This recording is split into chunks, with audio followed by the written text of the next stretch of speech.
So a timeout taken by Dallas. They have 2 left. Look back at some of the work done by quarterbacks around the league during week 13 when we got home. Come on in, everybody. Come on in. We're just doing a little wrap up here, getting everything set up. Come on in, get in the chat room, get in the comment section. Let me know what y'all. Ooh. Get on the ground, Lamar. Quit playing around.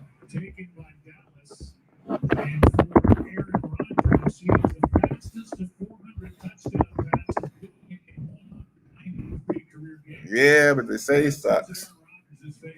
Come on in, everybody. Come on in. Tutu Atwell. Conversation. Oh. We are here. Welcome, everybody. Let me turn down the volume a little bit. Let's get it going.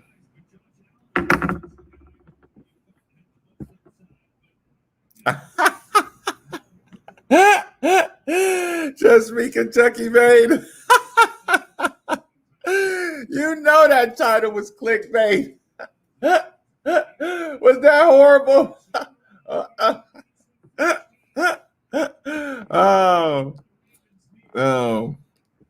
Oh yeah. I tell you what, here we go. That was funny. I just now read that. Let's pull that let's pull that picture off here. Welcome everybody. Welcome. Let me get right to the comments section. Indeed. I knew that was gonna happen. I felt horrible about that. So as we all know, Tutu Atwell did not repeat. If you watched his press conference, I hope you watched his press conference with the team, was very, very, very extremely adamant about Stacey J. I know that was horrible. Listen, you know what the problem is, y'all? You know what the problem is? I'll be honest about it. I'm gonna be honest.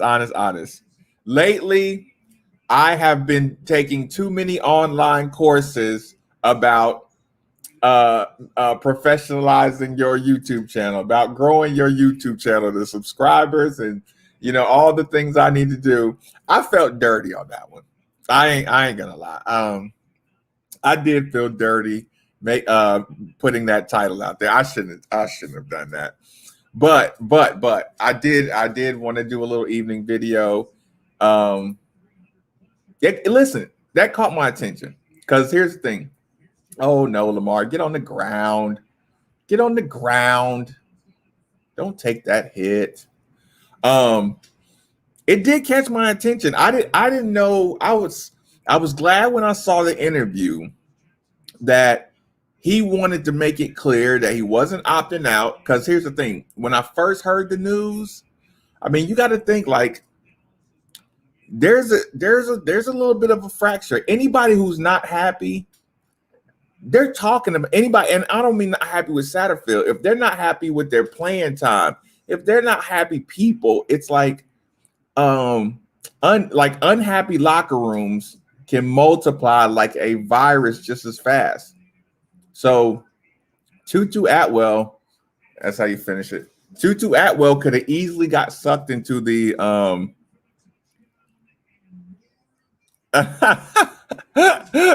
fair enough, Fabian. Fair enough. Well, at least hit the like and hit the subscribe.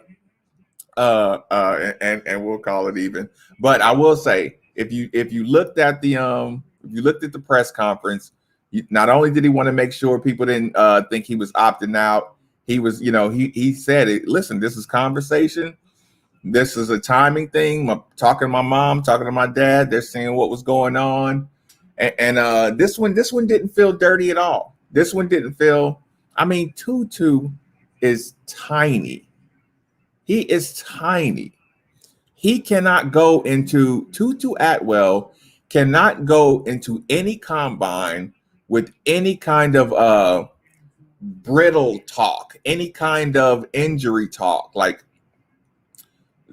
listen, I know it's this weekend, but it's like anything that can set back somebody as small as Tutu. Like, he is like probably the biggest candidate for opting out over anybody, over Javian, over anybody. He is just a speedster. He needs as few touches to his body as humanly possible. I mean, did y'all see the video of him, what he was doing during quarantine? Did y'all see that?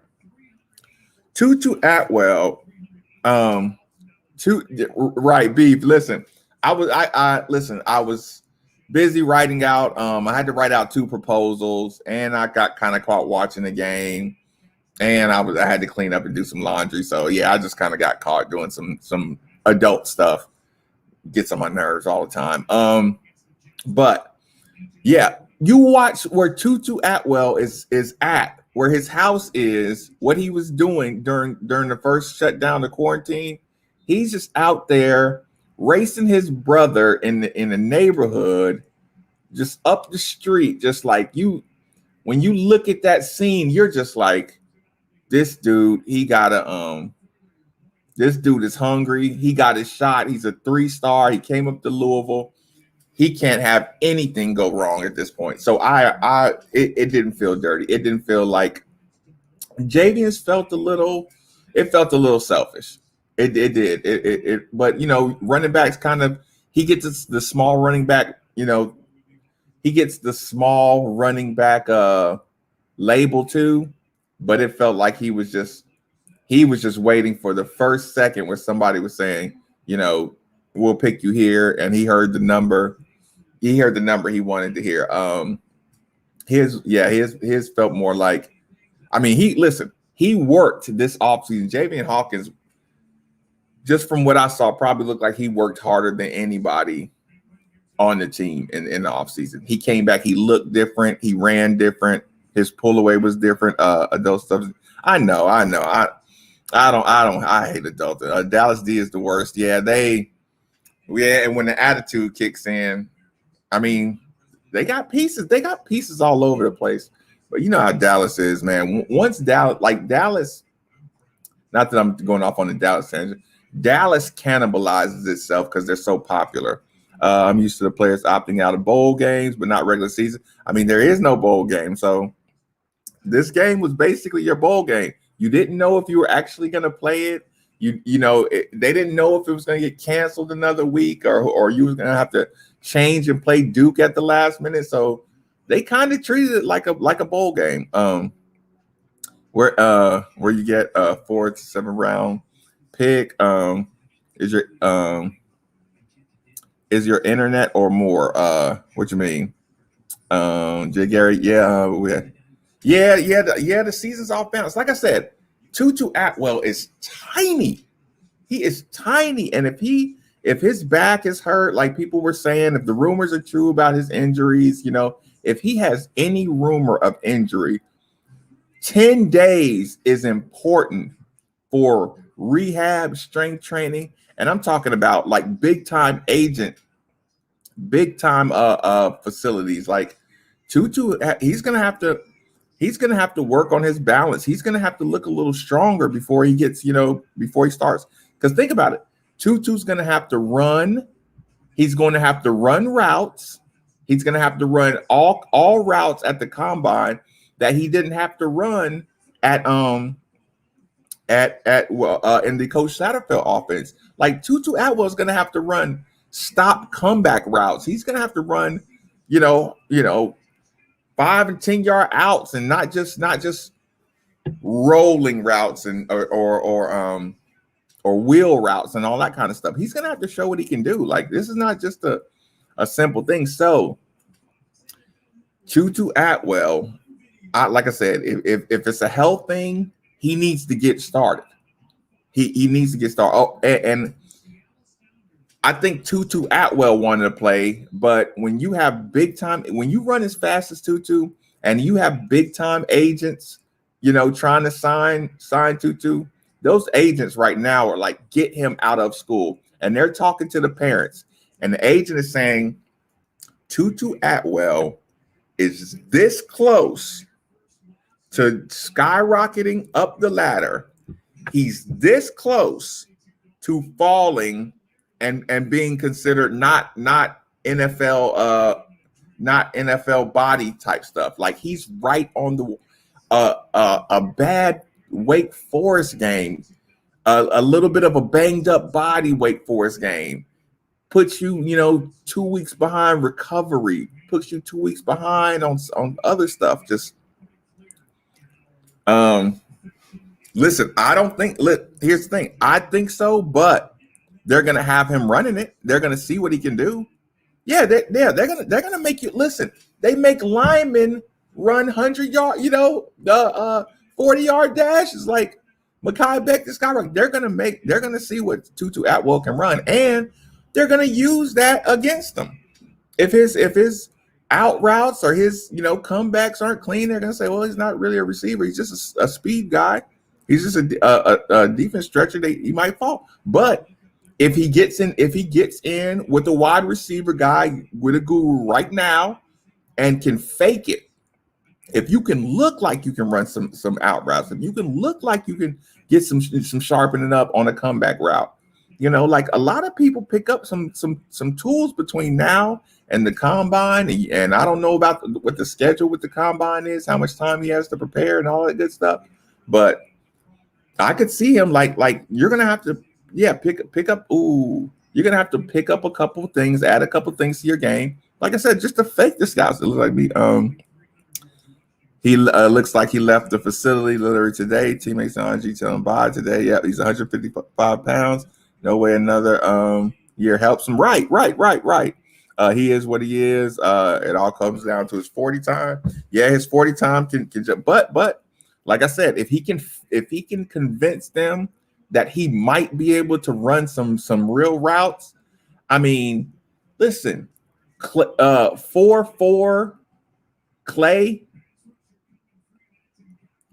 4'28", 4'29", and you look like you might be able to have decent run around, somebody will reach for you. But if you don't look like you can run any routes at all, you just a track guy, you know what I'm saying? It makes all the difference in the world. So like I just understand it right now. I don't like it, but the way he handled the press conference and everything, it's like one of those things. Like that one felt a little different. I like I said, I felt a little better. Like I'm not harsh on them anyway, guys who decide to do something like that. But he has to run the whole route tree. He can be like Hollywood, height with less size. Again, if he gets in, locks in the gym, gets in a laboratory, and I mean laboratory, get away from your family, get down to,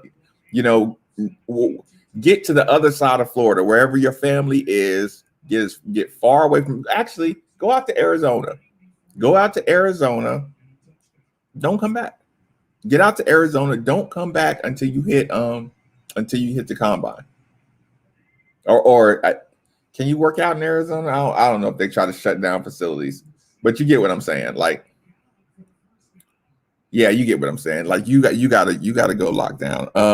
Huggins, Bruce coming in January for that spot. He has to run the whole route tree. Hold on. His primary focus should be running.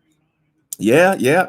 I mean, like I said, if he's as fast as they say he really is, you know what I'm saying? I think he will. He'll get the most out of his draft stock. But again, he cannot take any setbacks.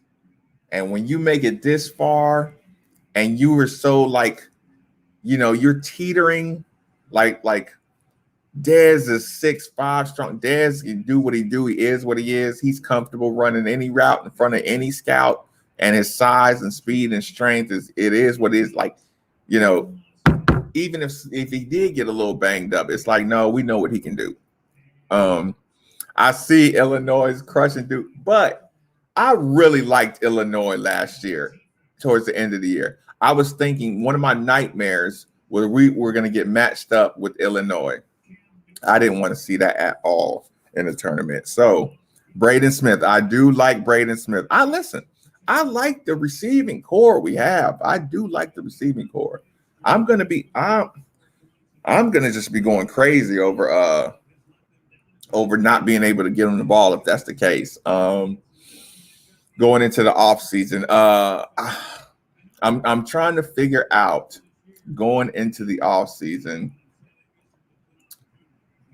Did he pick that? Oh no, he didn't. Baby Dez. I'm curious about Baby. I'm curious about his vibe right now because he's talented. We underutilized Big Dez a lot. You know, we didn't get the most out of him. I don't know if the coach feels like that's a Malik thing or the Tutu Atwell gone thing is going to force him to use his receivers, in my opinion. But that still remains to be seen. I don't know if he's crushing them in practice. But you also have to remember the new rule starts in what, August 1st? The new one-time transfer rule. So, I mean, you can get big time transfers in. Oh no, he doesn't care. He doesn't care his Cowboys. He's accepted that he wants his Cowboys to he wants the Cowboys to get the draft pick now. I think he's how the hell is Duke still top 10?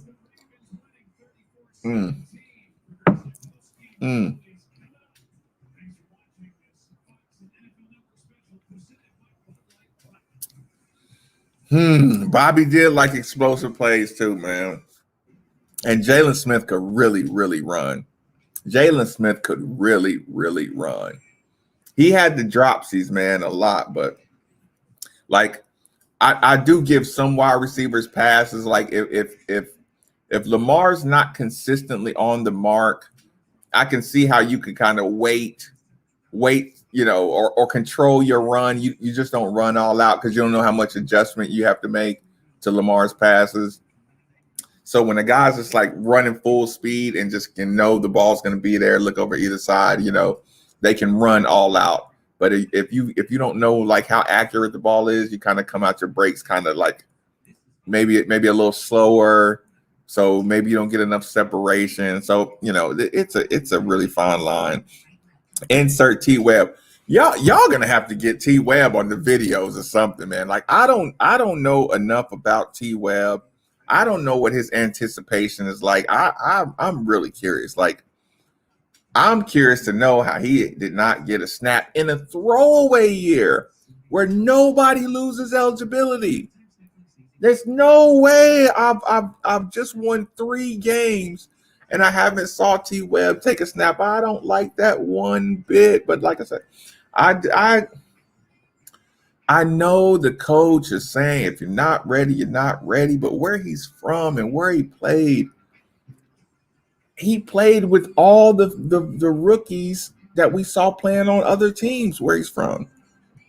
Lamar really focused on Smith like Cunningham does too. I mean, but Smith was open. He wasn't forcing it.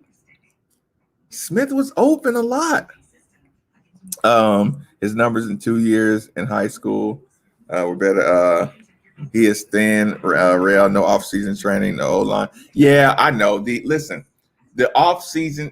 Listen, it's the meal program too. Like, here's the thing. No, I don't think that was the case. Bickett, I know what you're saying.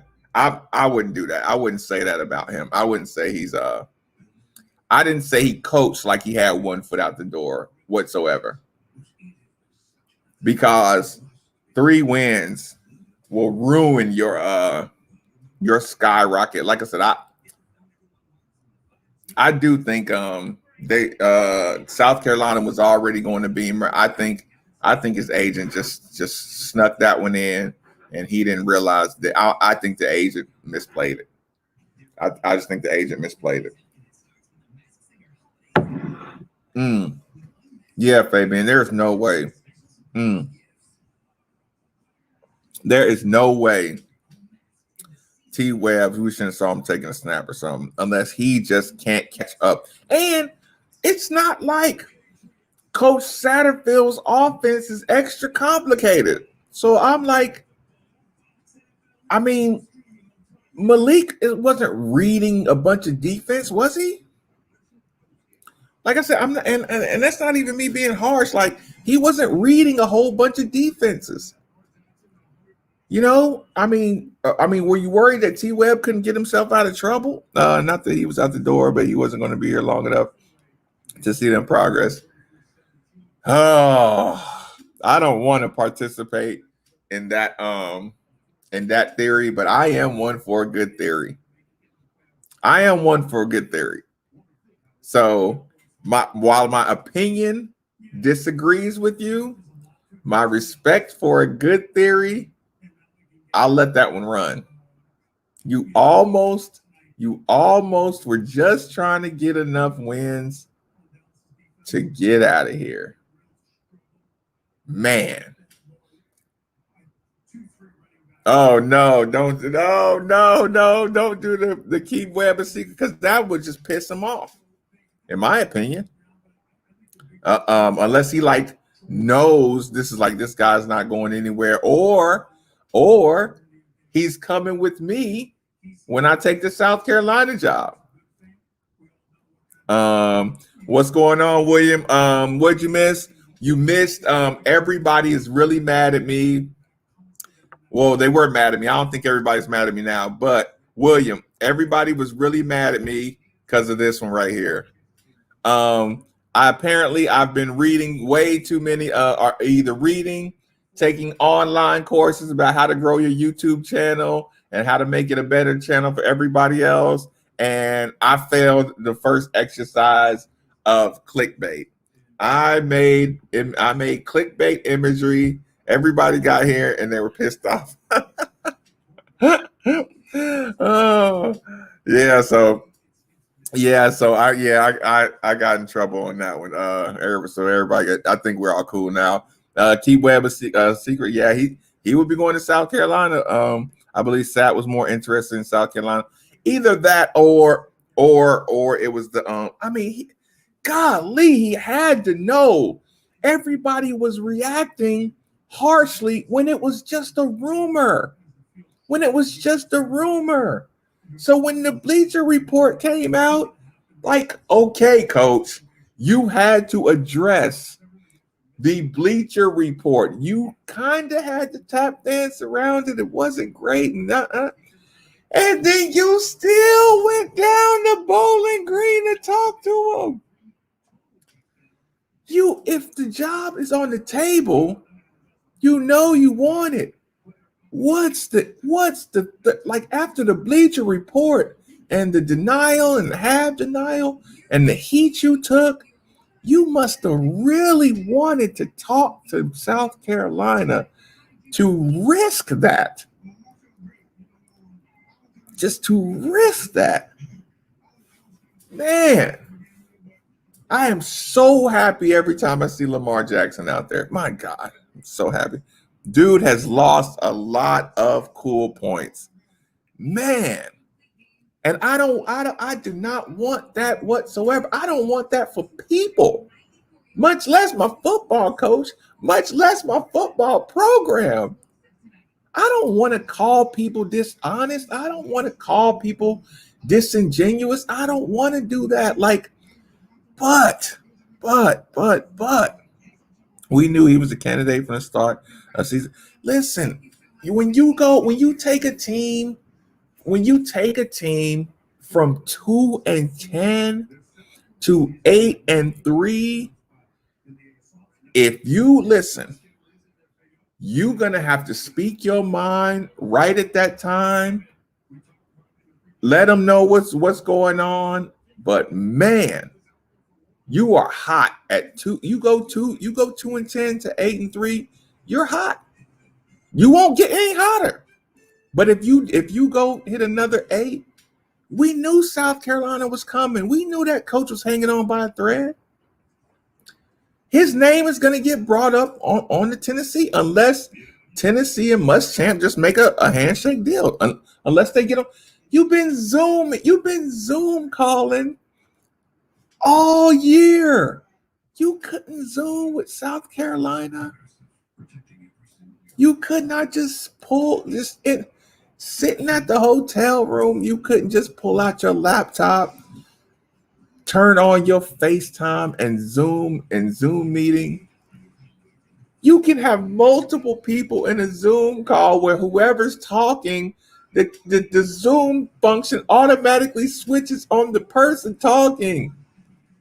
It's the safest way to do any kind of meetings. I can't believe you risked it all. You know that little meme where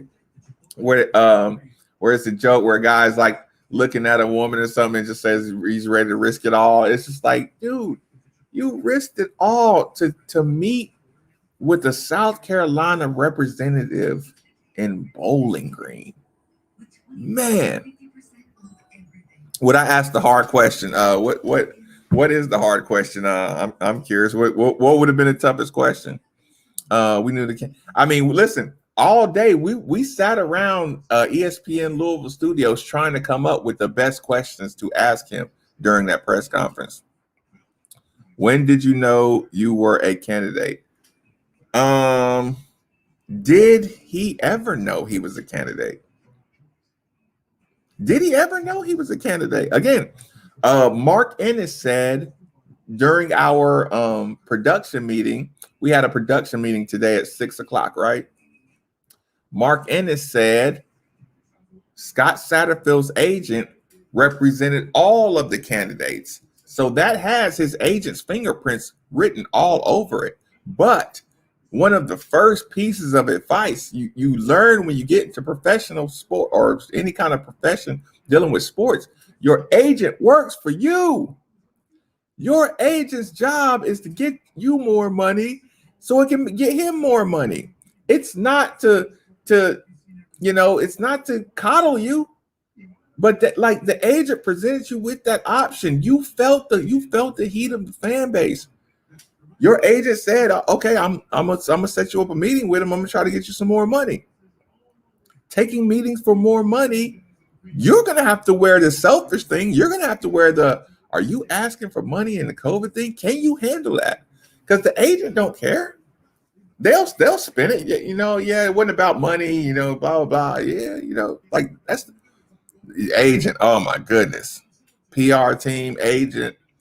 I think he knew longer than what he's put on. But like I said, are we using the word candidate? Like, I think South Carolina already had who they wanted. They just had to talk to everybody. It's one of those, let's do our due diligence, because if South Carolina gets Beamer and Beamer sucks, then they're gonna have to be able to say, okay, we checked with, we tried Satterfield, we tried this guy, we tried that guy. Looked like he was third on the list. I mean, it was very like all the rumor you get out of South Carolina, he wasn't the guy. Like, he just wasn't the guy. And again, it's hard to, dude, like, South Carolina cannot sell the fan base on, well, he did take them from 2-10 to 8-3, but Kentucky mopped them at the end of the year. Yeah, I know they went 3-10. Like, South Carolina, like, we are patient with them. We believed in his structure and his rebuild. South Carolina, you went 3-10. South Carolina, you think Kentucky thinks they would dominate the ACC? South Carolina knows in their brains that they would be number 2 behind Clemson every single year. And some years they would beat Clemson. The South Carolina fan base will not accept a Satterfield 8-10, and then the next year he's 3-7, 3-8, whatever his record is going to end up being when they sign. You can't sell the South Carolina fan base that. You just can't. Just had Felicia Jones handle his contracts. Kendra called in. She said she'll work for the low to get over there at basketball office and make it happen. What is Beamer buyout? I don't. I don't think Beamer even had a buyout.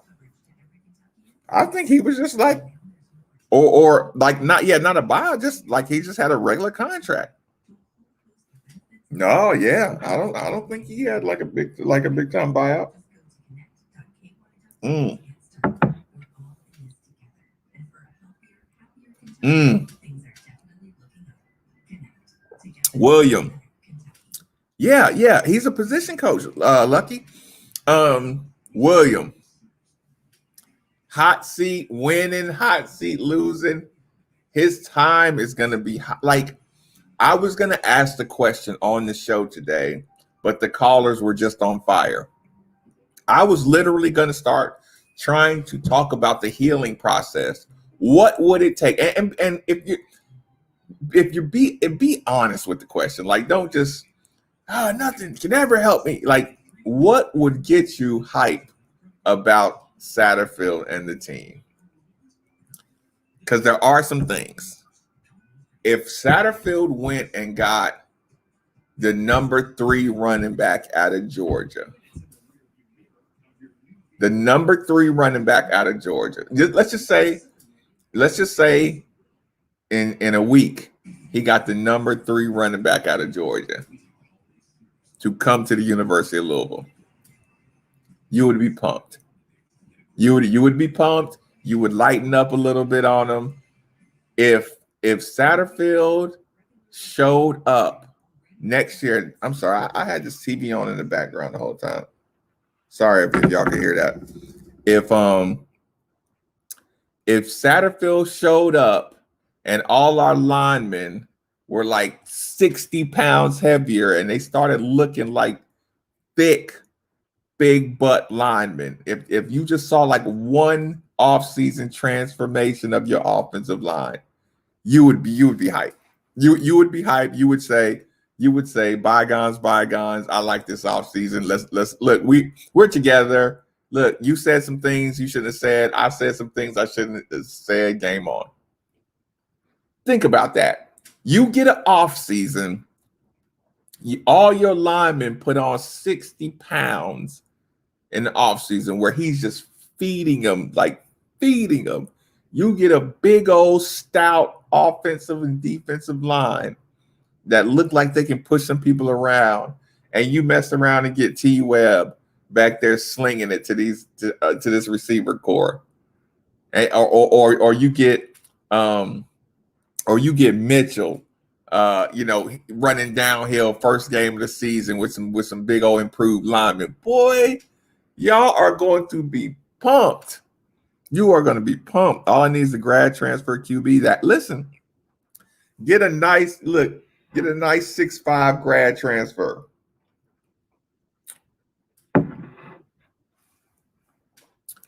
I want a strong one too. I need a big grad transfer.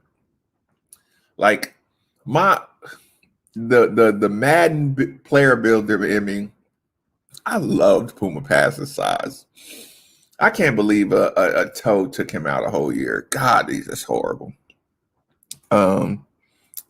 Yeah, I know. We're gonna cheer regardless.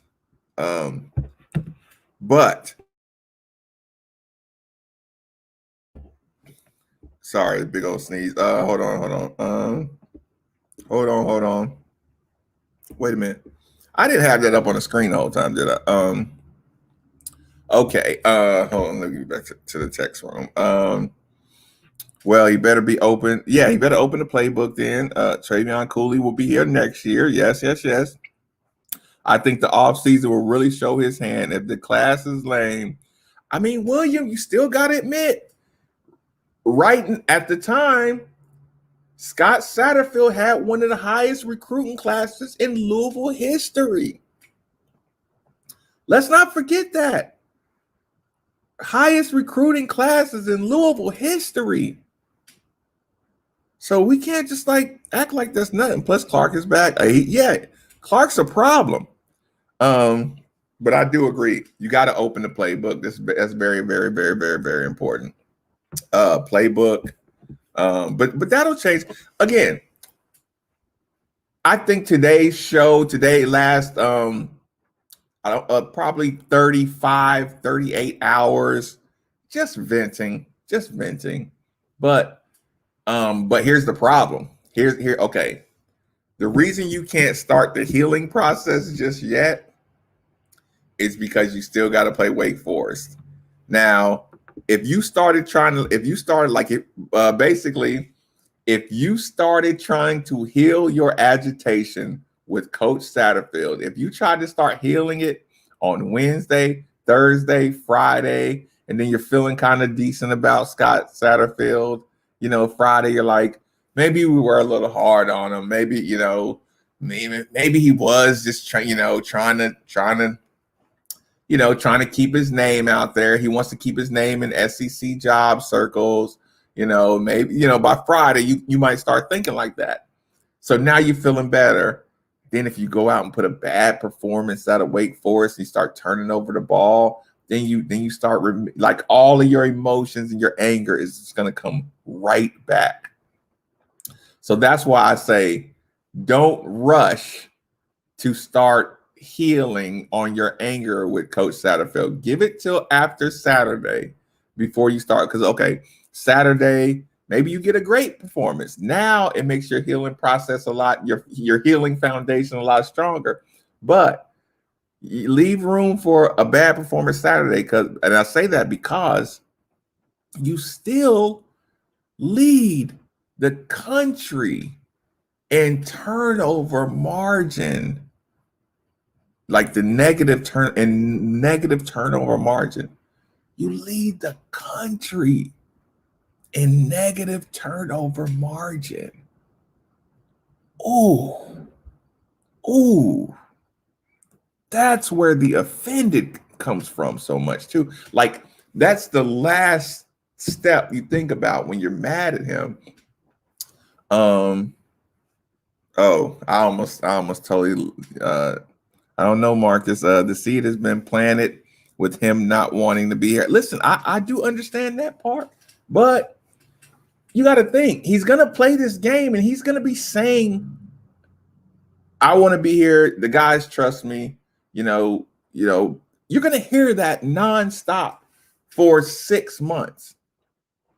Eventually, you're gonna get to see players playing hard for him. Now listen.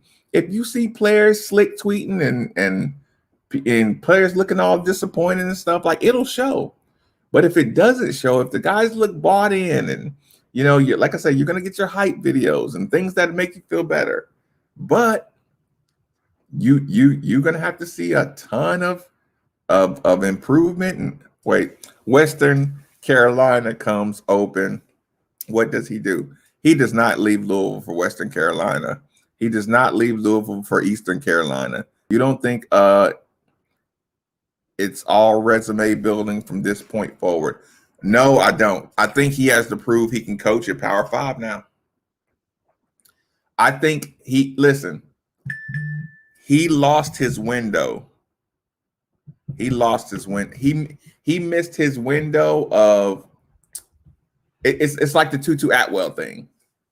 There's some things we don't know about Tutu Atwell. Like, can he do fill in the blank? Can he really do this? Did Satterfield scheme him open a lot? Like, you have a small window. It's like the Jay Scrub thing. We know Jay Scrub, has talent, but maybe he comes to school and gets exposed for not being able to play good man-to-man fundamental defense. Maybe he comes to school and gets exposed for not being able. I think Coach Satterfield missed his window where there's more intrigue than anything. So the intriguing window of Satterfield just springboarding to get the big SEC job, he missed it. And he definitely missed it by having such a bad second year. Like he needed some of these games to keep that intrigue going. So now he's just going to have to prove he can really be a good coach, because they're going to be asking all the other ACC coaches, how did Satterfield do that first year? Hold on. Y'all know I got to see what's up with this. They were originally scheduled to play November 27th. Had that rescheduled to December. I'm watching Kentucky get busted on wave 3. This postponement is due to that and calendar logistics. Oh, calendar logistics. Give me a break, Cal. Did y'all listen? He's not getting App State and listen. You think App State didn't hear about this? Even if he went back to App State, they would take him back, but they lowball him. Tutu did not have a guy to get him the ball. Listen, I agree with that. You know, if you had a more consistent quarterback, Tutu Atwell would have put up even more numbers. But sometimes I did worry. Speaking of conspiracy theories, I did worry Coach Satterfield was trying to run up the numbers of Javian, Tutu, and Malik. I did worry about that. But I didn't think about it like him trying to get another job. It never dawned on me that if he was really doing a 2-year plan, you run up numbers on a couple players and you say, okay, I came here and I made this guy the number one this in the nation. I made this guy the number one this in the nation. I made this guy the number one this in the. I thought he was doing that so he could go into recruits' homes and say, I made this dude the number one efficient quarterback in the nation. I made a 5'9" running back. I made him top ACC rusher or, top 5, whatever in the nation. I thought he was just doing that for recruiting purposes. It never occurred to me that he was wanting a resume of turning guys into studs. So the WKU, did y'all see that WKU tweet? Oh my God. Did y'all see the WKU tweet? So many arguments go out the window when he took that interview. Yeah. Like I said, if the interview had happened just one time, and what I mean is no rumors, no early denials, no extra stuff, just they asked, they wanted to talk to him, he went and talked to him. Even if Vince Tyree didn't know about it, if he just said, a representative wanted to have a conversation, I just wanted to listen. But there was rumor denial, report denial, interview without telling Vince Tyree. Man, and saying you listen. So you're not saying you made a mistake by taking it or something like that. You're saying you're listening moving forward. All right, listen, arguments, it's tough.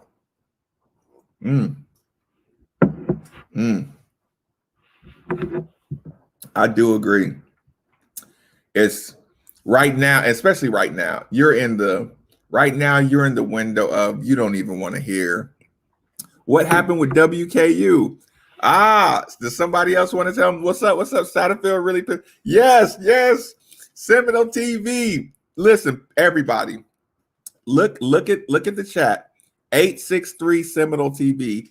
I have used that. I have checked out his stream. And got a good feel for the Florida State, fan base. It's like a Louisville Maven. You know what I'm saying? So if y'all in here right now, I do suggest that 863_ Seminole TV.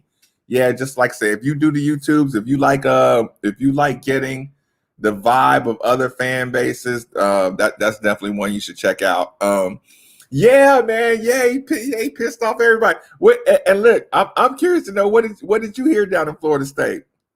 What are they? Look, is the Florida State fan base laughing at what we got going on or what? Because listen, I would be going crazy. M. Gary, what happened with WKU? WKU tweeted out because Kentucky they got the Detroit Mercy games postponed or whatever. Western Kentucky tweets out. You remember Western Kentucky said they would donate all the proceeds of the game to COVID relief. Just play us. Western sent out a tweet. Looks like you got some open dates. Yeah. How about we get a game in? Boy, that thread was hilarious. And to see the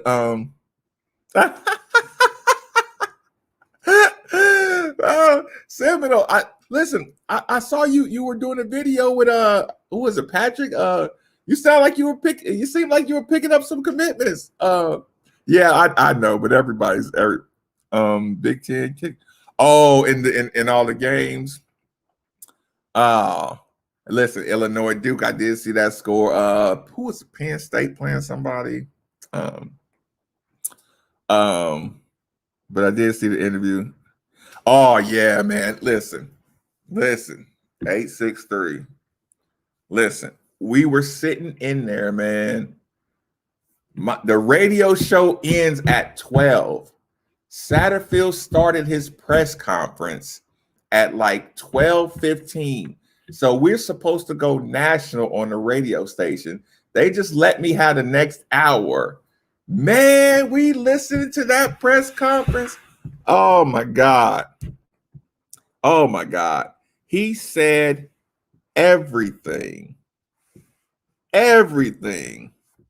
you do not want to say. You do not want to hear your coach say during the press conference. I didn't tell the AD. I'm going to listen again if somebody come calling. It was about, it wasn't about money. It was about being closer to home. I'm like, you getting kids to move from Dade County to Louisville, Kentucky, and you're talking about being close to home. And I got families to think about. And oh my God. Oh, listen, Deb Jones, it was the worst, man. And listen, y'all know me. I don't get down on coaches like that. Like, it's hard. Like 85 wild young men. I don't coach because I don't have patience for any stupidity. I don't even have the kind of patience to I don't have that kind of patience to coach 85. Mike, Gary, Bills fan, thank you for participating in the channel. Thank you for supporting the channel. I will do better to make the channel grow for you all. But I don't have the patience. Coaching is so difficult. It's so difficult. Now I say 85 like it's a you got 115 kids that you have to be the CEO of.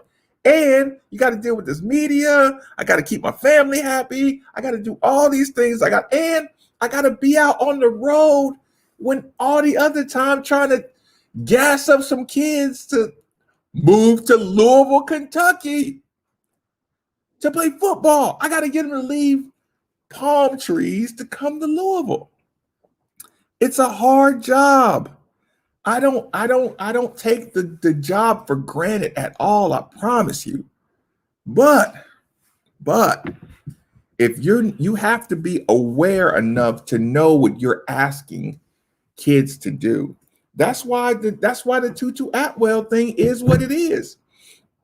He's 160 pounds after Thanksgiving dinner. He can't have the nagging injury. He can't afford to be caught on a football field. Wake Forest leads the nation in turnover margin. I'm not worried that he's worried, but even when he fumbled the ball and they just tackled him like so hard, like, no, he is right there. I get it. So yeah, but like I said, with the Tutu Atwell thing, I am just glad it didn't feel like any beef. There's no team beef, uphill battle from the start. But like, yeah, dude, he was the best. He's out of Miami Northwestern. He's the best player. Everybody been watching him since he's a baby.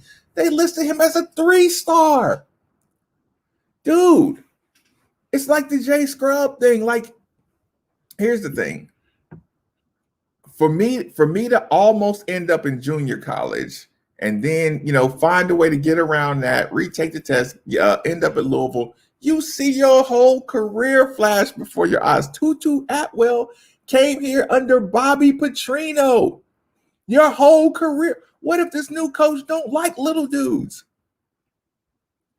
Tutu Atwell's whole football career flashed right before him with the coaching change at Satterfield. Thank God Satterfield had a system for a burner. You know what I'm saying? Thank goodness. So yeah, I know, but still, like, Gary, that could turn into something bad in a heartbeat. Yeah, 3-star before. Listen, if they list you at 3-star because of your size, that's like saying he's a 7th rounder because of his size. But right now, he's still an intriguing enough prospect that, okay, like, listen, Tyreek Hill is tearing it up. So that's what they're going to say the whole time. They're going to say he is T.Y. Hilton. He's a crossbreed between T.Y. Hilton and Tyreek Hill. They're going to say we're going to try to put some a little bit of weight on him to make him a little more durable. And then one of these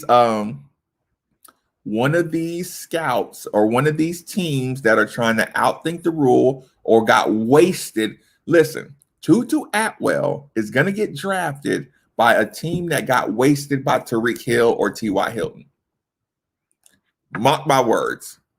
Because every general manager who watches his team get wasted by Tyreek Hill or T.Y. Hilton, he says, I need to get me one of those. And I don't care. Listen, I don't care how I got to do it. I got to get one of those ASAP. So somebody's going to reach after they see him run. Smooth runner too. And I can already see it. Listen, they're gonna show him running his 40, and then they're gonna go, hoo, hoo, hoo. They're gonna say, that looks effortless. They're gonna watch Tutu Atwell run. They're gonna say, that looks effortless, people. We just saw a man run a 4.28, and it looked like he was just floating. You know what I'm saying? That's what they're gonna say. They're gonna say, yeah, some team's going to really be happy. They're going to have a nice, shiny toy because that's what it is. Tutu Atwell is the shiniest. He's going to be one of the first shiny toys. Louisville. And how many people are man, I had a chance to get Lamar Jackson and stick him on my bench. You know what I'm saying? Like, you have to realize, like, they don't draft like season to season. They draft with with trauma in their heads. You know what I'm saying? Tyreek Hill tears you up. Lamar Jackson tears you up. T.Y. Hilton tears you up. Go get me one of those. Where are you from? Louisville? Do they got a lineman down there or something? Mekhi Becton tore us up. Like, go get me one of those. That's what's going on. Or he can make a career. See, I don't think he's shifty enough to I don't think he's shifty enough to do return. To do special teams. Right. Yeah, like long shot, hit or miss, especially like once you get to the 3rd round, everybody wants shiny toys then. Yeah. I mean, the real good GMs get their nuts and bolts. They're good line talent and stuff, but yeah, the bad GMs that like shiny toys, they start reaching early.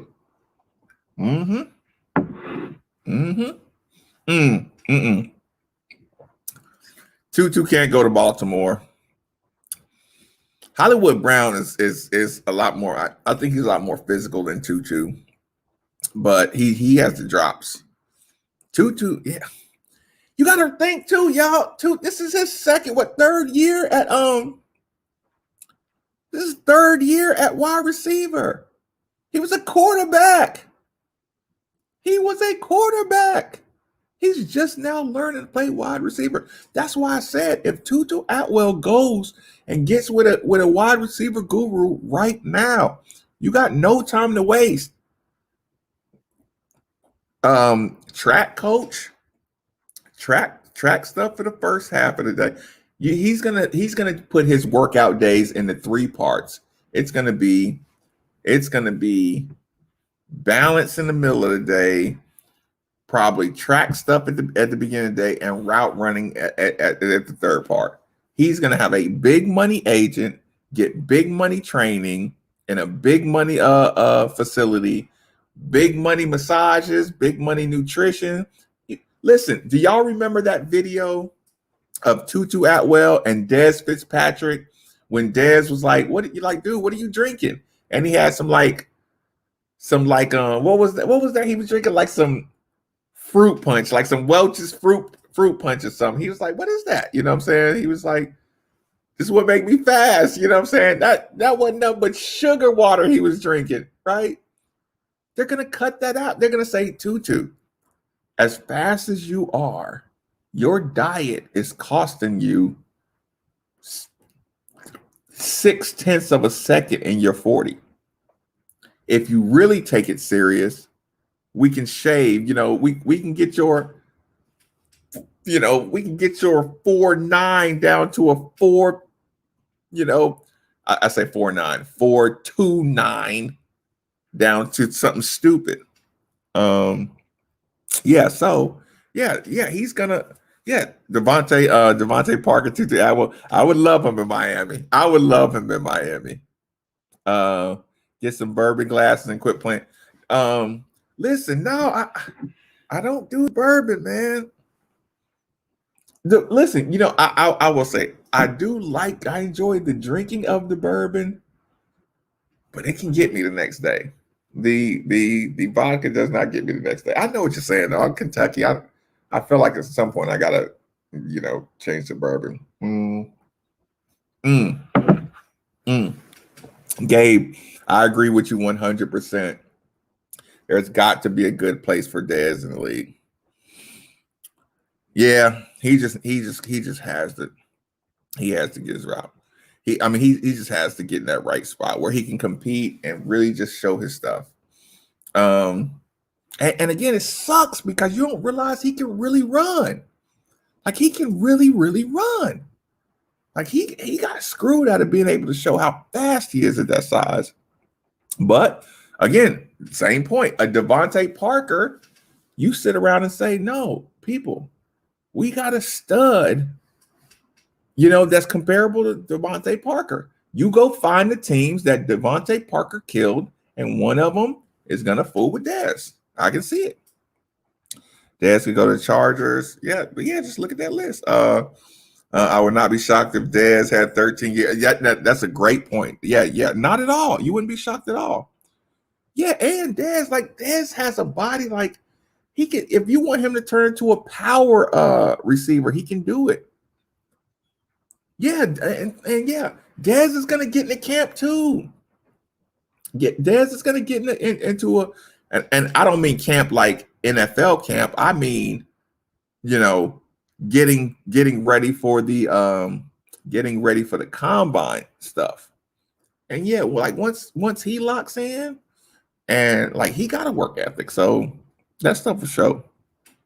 Yeah, that's the least Satterface could do is target Dez 20 times on Saturday. I wouldn't mind seeing that at all. I would not mind seeing that at all. I would be okay with that 100%. At least wait, at least you're not a native Kentuckian who does not like bourbon. I catch a lot of flack. That's funny. Military brat. So I get a lot of passes, for and see, you know what too? Now that you mention that is why Marcus Maben has very, very little Marcus Maben has very little sympathy for people who talk about homesick. Growing up in the military, you move every 2.5, 3 years. You come home from school. Listen, you finally got enough nerve to ask old girl out on a date. She says yes.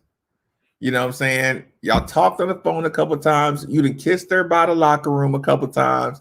It's all good. Y'all finding places to sneak in hugs. You come home from school.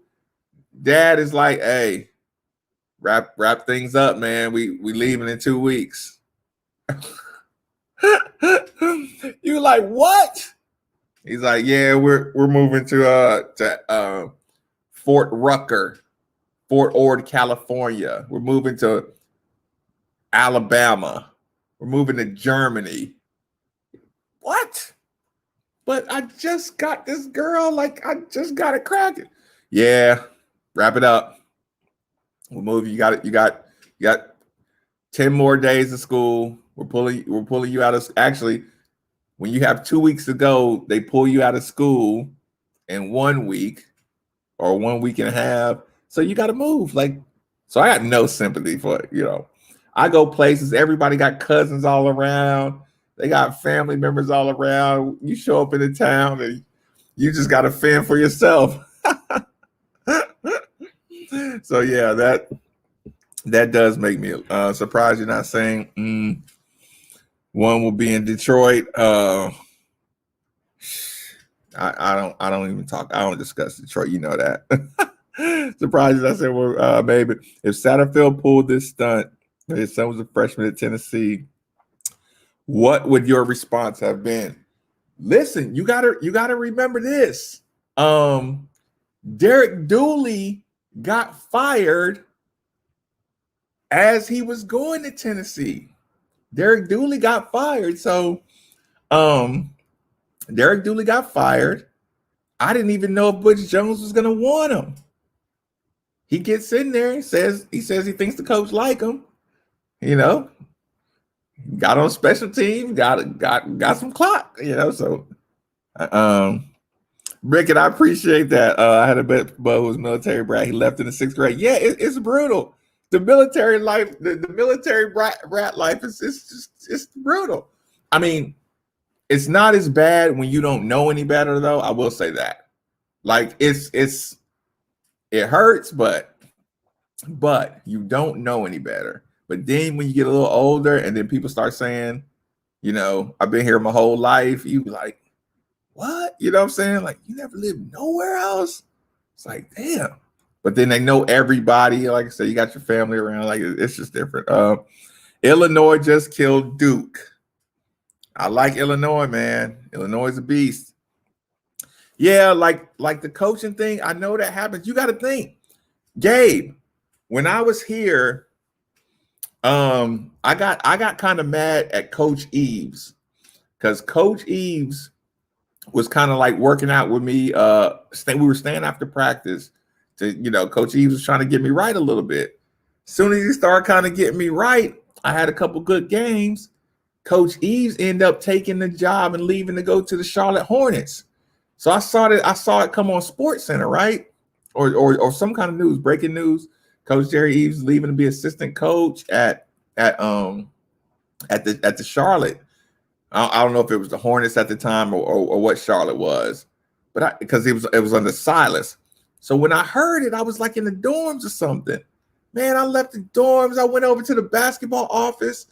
You know what I'm saying? Because he told me he was going to make sure he got me to the league. Man, I looked at him when I came around that corner. He just smiled and he was like, "Man, they were speaking my language, man. They speaking my language." So when I seen the smile on his face that he got paid, like I couldn't even be mad. Like, I mean, I was mad because he was kind of like told me he was going to personally make sure I got on, but I had to get over it. You know what I'm saying? And in hindsight, it's kind of like Charlie and some other situations. I know he didn't know that Coach Crum was about to get fired like right after that. So, I know he's still salty about that part of it. But yeah, just like that happened to me too. So I had to eat that one. Look, listen. Well, listen. You're gonna have to come on the show when we get closer to the basketball talk. You know what? I'm gonna give you props. I don't even think Louisville's in the Florida State domain right now. But just like how we had the football conversation, Louisville still expects to beat Florida State when they play them, like no matter what. So it is still that Louisville, arrogance. But I think Florida State just reloaded, man. I like the length of the Florida State teams. They got length, they got maturity. They're gonna be a problem. But we get our guys back. We get our whole team healthy. I think Louisville is one of the. They could be one of the better teams, and we've got a decent little start. But yeah, I feel you. Listen, I mean, is everybody like? Is everybody moving to basketball vibe at Florida State? I am curious about that. Like, is the basketball starting to give the football, a little bit of irritation? You know what I'm saying? Are they get? Oh man, I don't know what the COVID rules are. Yeah, see, I don't know. I mean, are there fans? You getting fans at the Florida State games, or how many games have you played already? Man, this I'm not enjoying this COVID. Like I got a fun team to watch. I want to watch my basketball team play. Yeah. We definitely listen. You kind of seem like you this for you A63. You kind of seem like you get a little night owlish like me. Yeah. Like we're gonna finish up this football season. We're gonna find out if we hate this coach, and once we get full basketball, we got. I want to watch your Florida State ride too, because it's like I see you get the same kind of enjoyment of watching your basketball team turn it, or your basketball program really get it going, that we get when our football team is going. That's a fun feeling. Billy D couldn't get the fans of Florida will never be a basketball state. Listen, we sound just alike. Like the Florida State vibe is like, we should never lose to Louisville, no matter what, in football. No ice water tonight. There was a splash of Focus in here. We do drink Focus. We don't just advertise it. Just one game so far. I think you football school first and foremost, yeah. But it's good that I know, man. Jeez. I know, because it's like you rep your school so hard, and if you just have one program, and that one program ain't bringing it, and you don't know if your coach is a fraud or not. And I don't mean like can he really coach? You know what I'm saying? If he didn't come straight from a big time program, you're still wondering if your coach can he bring that non-power 5 stuff to the power 5? What Kansas? Who Kansas beat? Right. A splash. Yeah, definitely a splash. Okay, what did I miss? The Tutu Atwell situation. I was so glad, just to refresh that one for people who just jumped in here with the Tutu Atwell situation. I was so glad that he was adamant about saying, dude, I'm not opting out. I talked to my mom, I talked to my dad. We got to start thinking big picture here, and it's not personal. And he even said this. He said, I had a game plan where they were going to get me open a lot of times. Think about that. Tutu Atwell said we had a good game plan to get me some good looks, and he was smiling when he said it. So Tutu really looked up and felt like, dude, I was going to have a good game because we had some good stuff drawn up. So for him to have to opt out on that, it wasn't like he was feeling shady about Satterfield, which is the one thing that I wanted to hear. That was the best thing I was glad about. Wasn't Creighton supposed to be in our? No, was it Duquesne that was supposed to be in our bubble, or was it Creighton? Yeah, I think it was Duquesne. Yeah, so the Tutu Atwell thing, because I didn't want to burn that Miami pipeline. A63, we got to keep on getting down in Florida, getting them 3 stars out that y'all be ignoring. We're gonna make a living off of that. So I don't want to burn the Florida pipeline. I don't want to burn the Miami pipeline. I need my guys, coming from out of state. I need the guys happier. I need them knowing. I also need them knowing they can get some shine here. Now, if Tutu skyrockets up the draft, if Javian can, if all of my Florida guys can get on the field to skyrocket up the draft, that's just going to be important. Satterfield is going to be doing some damage control all summer. Signing coming around the corner. Mm. Very, very, very important. Creighton, that is funny. I did turn off the college basketball because I didn't. Here's the thing too. I didn't want to cheat the football season. Like I was making deals with the sports guys that I'm not proud of to get to this football season. So these kids they're getting tested so much every week. They got anxiety. Like, dude, if men don't even go to the hospital because they don't want to hear something. You imagine you waiting every single day for your coronavirus test, or every other day all week. Like they done a lot to get through a season. So I can't find it in me to say, oh, we had a sucky season, so I don't care about this last game. I'm like, nah, I respect I respect the players, I respect the coaches too much. This was hard work, so I think they deserve like my attention at least on like even if I'm mad at them, like I can't write them off and start talking about next year in the summer and stuff. I give Sat a pass with the fake. Rue, you're gonna get everybody all worked up in here. Look, you remember yesterday Steve told me he wasn't gonna play the game with me. Rue, I'm gonna do the same thing to you. Iowa win over UNC. How, you know what though? This is Louisville, and I can't stop you from talking basketball. So tell me about Iowa. What Iowa over UNC? Was it bad? And what did your boy do? What did big boy for Iowa do?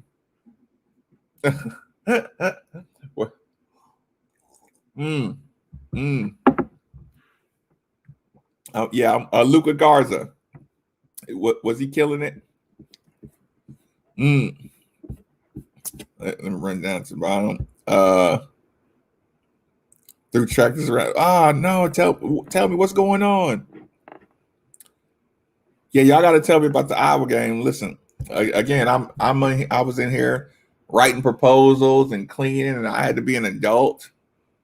That wasn't no fun. Like Tuesday adulting, golly, it's the worst.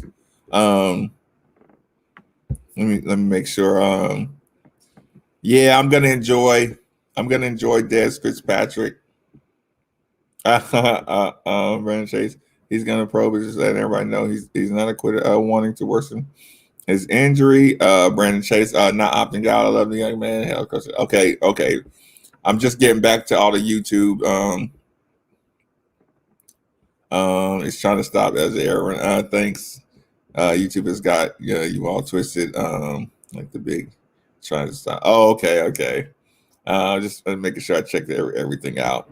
Yeah, I didn't want some crazy stuff going on Twitter without me knowing about it. Do check. Just sucks. Love is UNC. I know. We listen. Satterfield got, but here's the problem. Be honest. Be honest about listen. M. Gary. Be honest. Who would you not want on this team to have love? Maybe Charles Minlin because you haven't seen him yet. But would you really rather not have JJ Traynor on this team? Aren't you enjoying watching him grow? Would you rather have DeAndre Davis at Nebraska and Love here? Would you rather have Love here and Carlik Jones somewhere else? I mean, kick somebody off the team. Listen, kick somebody off the team and tell me that's the guy I would kick off the team for. Would you kick off Malik Williams for Love? No. Would you kick off Jalen Withers? Jalen Withers, who played the center on defense and a 6'9" 3-man on offense. DeAndre Davis, Carlik Jones, David Johnson.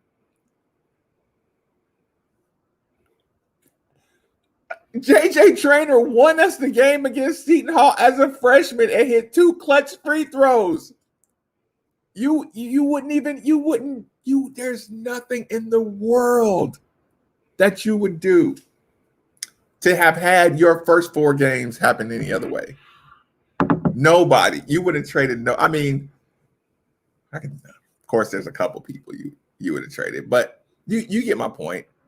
Like lowered expectations, overachieving, Coach Mac style players, grinders. You watched last year guys that seem to be kind of, I don't want to say they were, but just the optics of prima donna-ish behavior, you know what I'm saying? And it's not like that. You would not, bro. I love our team. Which one? The decommit, the Love, or are you talking about Bryce Hopkins? Like, I mean, we're talking about, your feelings. I get your point, but the decommit hurt. Yeah, listen, no. When it happened, it hurt. Most people don't even listen. This is a fact, what I'm saying. Most people don't even realize that Love was committed. But if these guys hadn't came out balling, all we would have been talking about is all the guys that Coach Mack is lost at the finish line. And when you lose guys at the finish line, I don't have to tell you why you lose most guys at the finish line. They don't just all of a sudden get a change of heart. You don't build up a relationship, get a real, this is where I want to be. I'm gonna just make this announcement. The coach thinks you're coming here, everything come, And then I had a talk with my parents last night. I mean, you can see what the commitments look like. After talking with my parents, I've decided to decommit and go to, they almost look like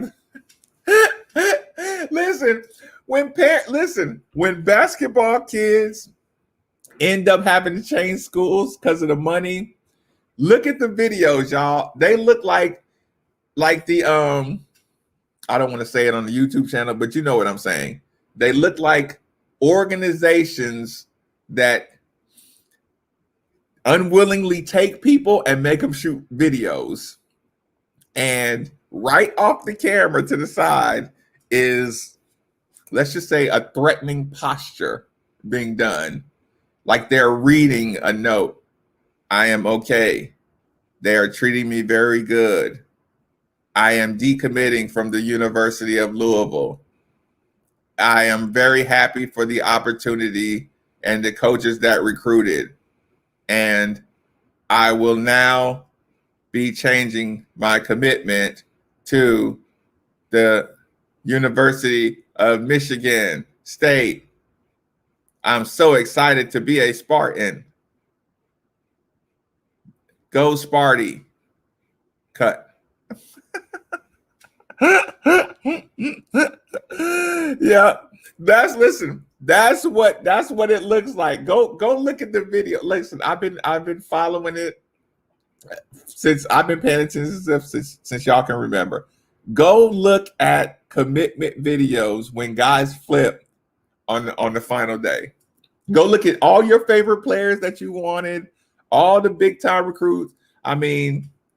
Just go look at them. They literally want to go to another school and get told they cannot go to this school.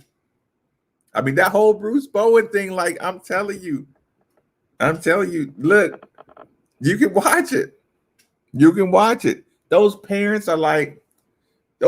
come in there like, I got some bad news.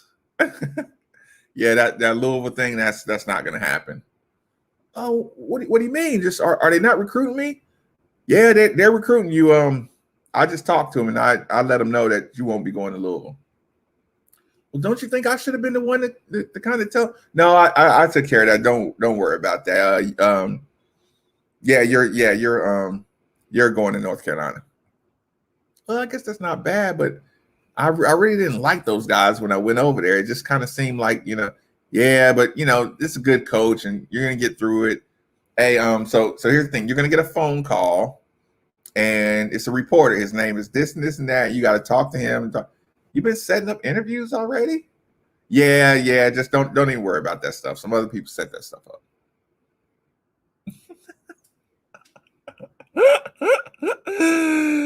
Oh yeah. Listen, Gabe, they don't even know where they're committing to. They end up committing to Texas Tech, and they're on the thing. The school that I've chosen to attend is the Texas Tech Raiders. Oh, I'm sorry. Texas Tech Raiders. They don't know which hats to grab anymore. Oh, it's so funny. But the ones you do get, the ones you do get are the ones that are willing to say, yeah, I'm not playing that game. I want to go to Louisville. And a lot of times they have the family that says, are you sure? Because it would be beneficial to everybody if you went to insert school. It would be really beneficial if you went to North Carolina State instead of Louisville. Yeah, I'm not going to be comfortable anywhere else. And then some parents just gotta, okay. That would be guns up. Right. You out here doing hook 'em horns because you don't know anything about Texas Tech. You heard somebody say something about hook 'em horns some long time ago, and you thought that's all they did in Texas is the hook 'em horns logo. You think some kids know? You think some kid that was getting ready to go to Louisville flips at the last second to Kentucky? You think he knows anything about L's down? You think people aren't coached into all that?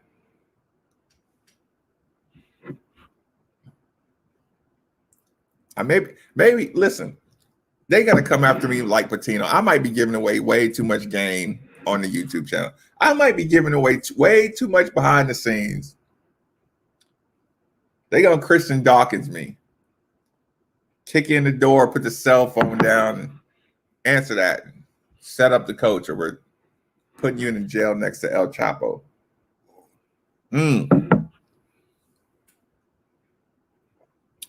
No. I have not watched enough teams to do way too early Final Four picks. But it won't take me long to find out. Because in the evenings, I'm gonna start with the condensed. I'm gonna catch up with the condensed. Then I'm gonna watch the serious games that bring out the competition. So real soon, like it's just gonna take one night where I just go on a hardcore binge watching, and I'll probably take notes on everybody who on the rosters that can do something. On this week's episode of Free Game, I know. Actually, you know what? Take it a step further. Take it a step further right now. Listen, when I'm giving away free game, when y'all need to know something behind the scenes, that's the logo that goes up. So, Midnight with Marcus maybe, what do y'all want to know? If Stoops, only if Stoops, let him drive his Mercedes. Man, we're in the big boy area. Listen, did y'all see Zion Williamson's humble abode in South Carolina versus where his parents and the vehicles in North Carolina? It was the most atrocious, obvious violation that you've ever seen in your life. That agent that was suing Zion, think about this. Think about this, y'all. We forgot the name of the lawyer who had all the evidence on Nike. They threw him in jail. Michael Avenatti. They got him thrown in jail and muzzled. We don't even remember his name. Michael Avenatti said, I have everything on Nike. I have the digits, I have the accounts, I got the names, I got everything. They raided his place, took his computers, shut him down and shut him up. He said, I can single-handedly restructure the entire NCAA with what I had. They didn't do that with Adidas. They didn't do that with, you know what they did?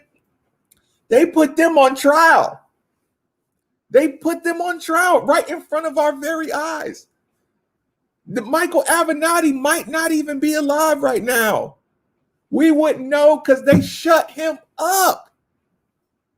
And you call me a conspiracy theory when Christian Dawkins tells you they kicked in my hotel room door, put AKs in my face, and told me, give us Rick Pitino.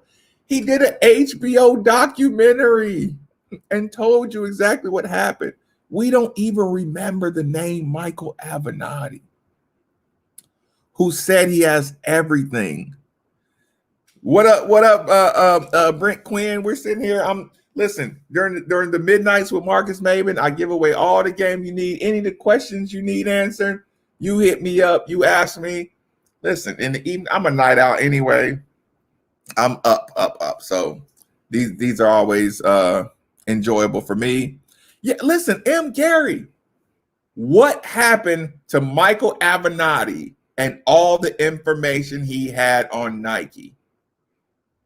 It is December 9th. Do you remember the last time Michael Avenatti spoke on Nike or had some attention on Nike? Do you remember that? They froze his account. They froze Christian Dawkins' accounts.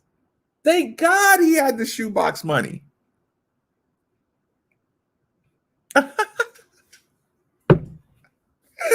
You're right, M. Gary. They're gonna shut me up real quick. Yeah, Maven. Yeah, I really don't know why your Maven, I don't know why your notifications aren't going out anymore. I don't know why your super chats just all of a sudden shut down. The like buttons, the super chats, the super stickers, the cash apps. Thank you, Drew. While we still can't help support the channel, while the channel is still alive, people, hit the subscribe button, hit the like button, hit the notification button while we still can, because one day they're gonna shut me up too. Actually, let me go, Michael Avenatti. Let me run a quick check, Michael. Okay.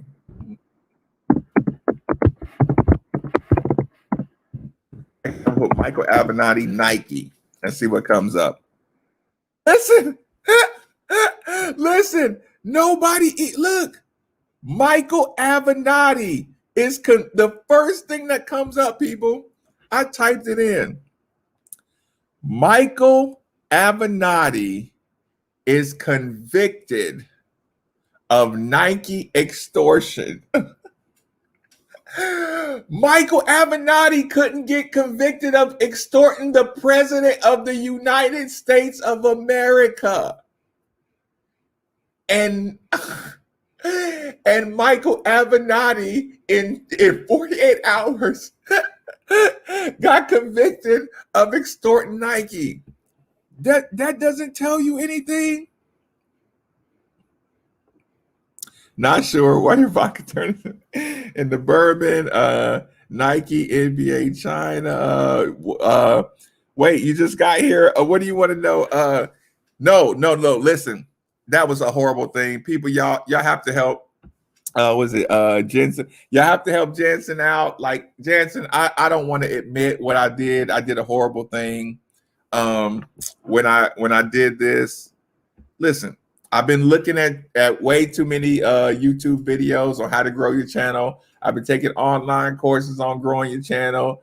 I did a clickbait thing. It was horrible. Tutu does not want to be named as opting out. Those are his words. Let me get the Midnight with Marcus Maven back up here. So I go here and like think about it. Okay. This is ridiculous, people. Okay.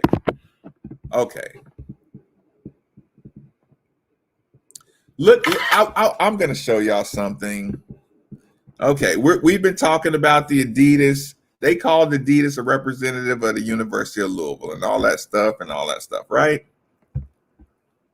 Okay. Oh, I want y'all to see something because I end up getting called a conspiracy theorist on these. I typed in, listen, I know y'all didn't remember the name Michael Avenatti until I said it. I know y'all don't remember that. He couldn't get the president convicted of, or he didn't catch an extortion charge with the Stormy Daniels thing. And this is the president, right? When I tell you Nike is a different beast, look at this. Look at this. Michael Avenatti is convicted in a Nike extortion trial. Michael Avenatti is convicted, blah, blah, blah. Lawyers represent Stormy Daniels, lawsuits against President Trump, blah, blah, blah.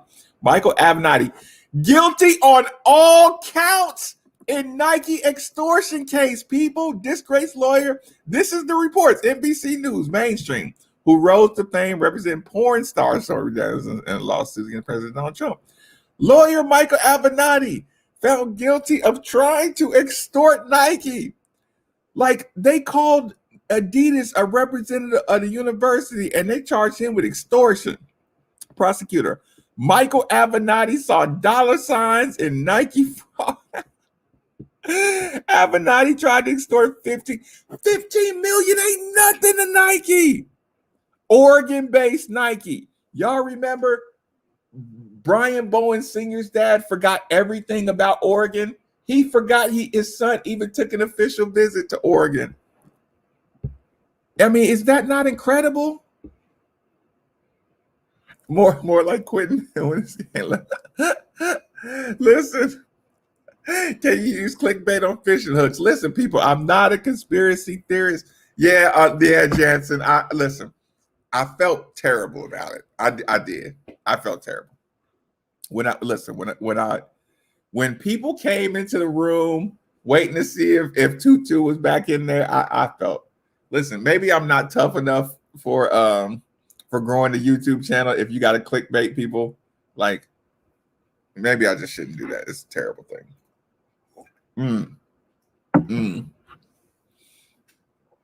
It worked, but I figured if I give away good, interesting content after a clickbait, see, a clickbait just for clicks is horrible. Now listen to me trying to justify it. A clickbait just for clicks is horrible, but if I get you to clickbait because I got a good channel and I got good information to pass along, so if I clickbait you but I give you good content, that's a good trade-off, right? Admit that. Don't worry, man. Oh, listen. No, I don't want to. I don't want to do that. I just want to. I wanted to use the image to get your attention here, so we could talk about what Tutu Atwell is going to have to go through with the combines and the agents and he has to deal with the perception. Because here's the thing: they are going to listen. The team that wants Tutu Atwell the most is going to say the worst things about him. Small, not elusive, brittle. Satterfield didn't have a complicated offense. Not smart enough to pick up NFL. They're going to say the worst things about Tutu Atwell. Last time he was really great is Miami Northwestern and overrated, and he couldn't get signed to Miami or Florida State, so he had to, humbly go to Louisville, and like they're going to say the worst things about him.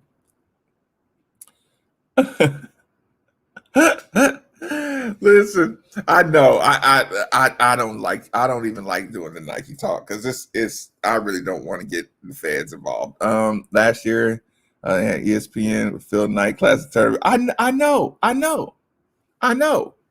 You went after Louisville and put together the biggest Nike experience you could have. Yeah, listen, that 180 mil to Louisville changed the game. Just wondering, did Tutu have less than 10 fumbles? See, that's what I've always been talking about this year. Tutu probably only had 2 fumbles this year. And Tutu is targeted all the time, but we're gonna remember his last fumble. Those are reasons like Tutu opting out, because Tutu doesn't want that kind of memory. No, Jay Gary. They have the biggest footprint. They have the biggest footprint in the NCAA by far. And if you look at the stock of Adidas, Adidas champions, look at the stock. This was like the first time Nike's domination was getting challenged. Think about the whole wave of the soccer pants and the Tiro and the Adidas suits. Like, it took, and the Yeezys, all that stuff was taking a chunk out of Nike. That's, again, I said it on the show. If you listen to the show, listen, big boy business uses the law. Sorry. Do you remember the feedback you got from the combine? We didn't have combines. We had, and that's a good question. Because people, a lot of people will ask me stuff like that because they really, didn't know how it kind of played out with me. We had Portsmouth, Virginia. Portsmouth, Virginia was like the big camp, right? Let's say 500 players or whatever. Now, Nike Desert Classic was the top 100 from Portsmouth get invited to the Desert Classic in Phoenix. Desert Classic in Phoenix had 150. They already select 50 to be out there, and they take 100 from Portsmouth. I got invited straight to, 50 straight to the Desert Classic. So some agents were telling me, go to Portsmouth, show them what you can do, and you're already invited to Phoenix, so you don't got nothing to lose by going to Portsmouth. Then some agents were saying, you don't want to go to Portsmouth. It's just wild. It's 500 players there. It's wild. Somebody might, some scrub might make you look bad. Just go straight to Phoenix. So I'm like, cool. I'll go straight to Phoenix. But here's the problem. When Phoenix comes, this is I'm really gonna date myself here. I remember you said Virginia and Arizona, right? Yeah. So here's the thing. I go straight to Phoenix. Everybody's agents are out in Phoenix talking with the teams, trying to get you on and all that good stuff. I went with a big time agent, right? My agent was Allen Houston's agent at the time, right? That was the summer Allen Houston signed that $120 million deal. So my agent was working on the Allen Houston deal when I was trying to get to the league. He ain't answering my calls at all. And I don't even blame him. Like, you're getting your percentage of $120 million deal, and you got this one dude out of Louisville who's trying to get on. Like, I mean, listen, they weren't answering my calls. And you know what was going on at the same time? He was also Rasheed Wallace's agent. This was back when Rasheed Wallace was cussing out the referees, and then they put that new rule in the league where if you get too many tags, they can suspend you and all that good stuff. So my agent is dealing with Rasheed Wallace, either just finished or was dealing with Allen Houston. This is a $120 million deal. I didn't see my agent. Everybody had somebody out there, and they had their agent and their head coaches out there. Coach Crum just got fired. Rick Pitino's at Louisville. Coach Crum is in Alaska now, ice fishing, and I don't know who to talk to. So I couldn't even get no feedback for real. So, like I said, I never was the kind of person, I still say, yeah, just go play better and they'll get drafted. So I didn't even appreciate how you needed all the other stuff going around. We need. Oh man, y'all didn't tell me my little logo came down. Yeah, when I'm giving out game, you get Midnights of Marcus Maven. It's just that listen. So if you ever see that, don't scroll past that.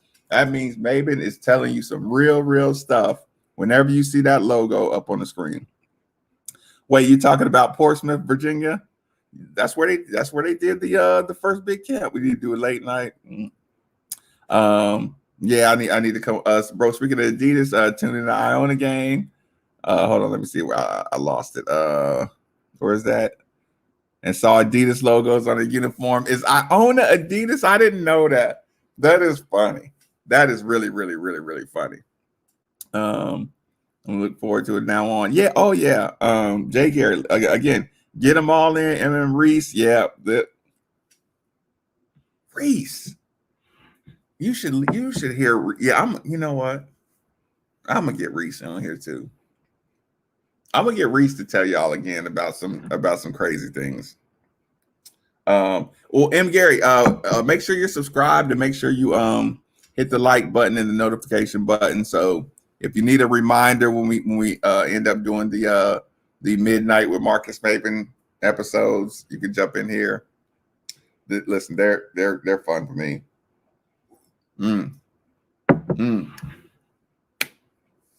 Cause I did get my proposals finished today. Any small business owners, any business owners who would like to advertise on the show, or we'll put your logo up on some of these.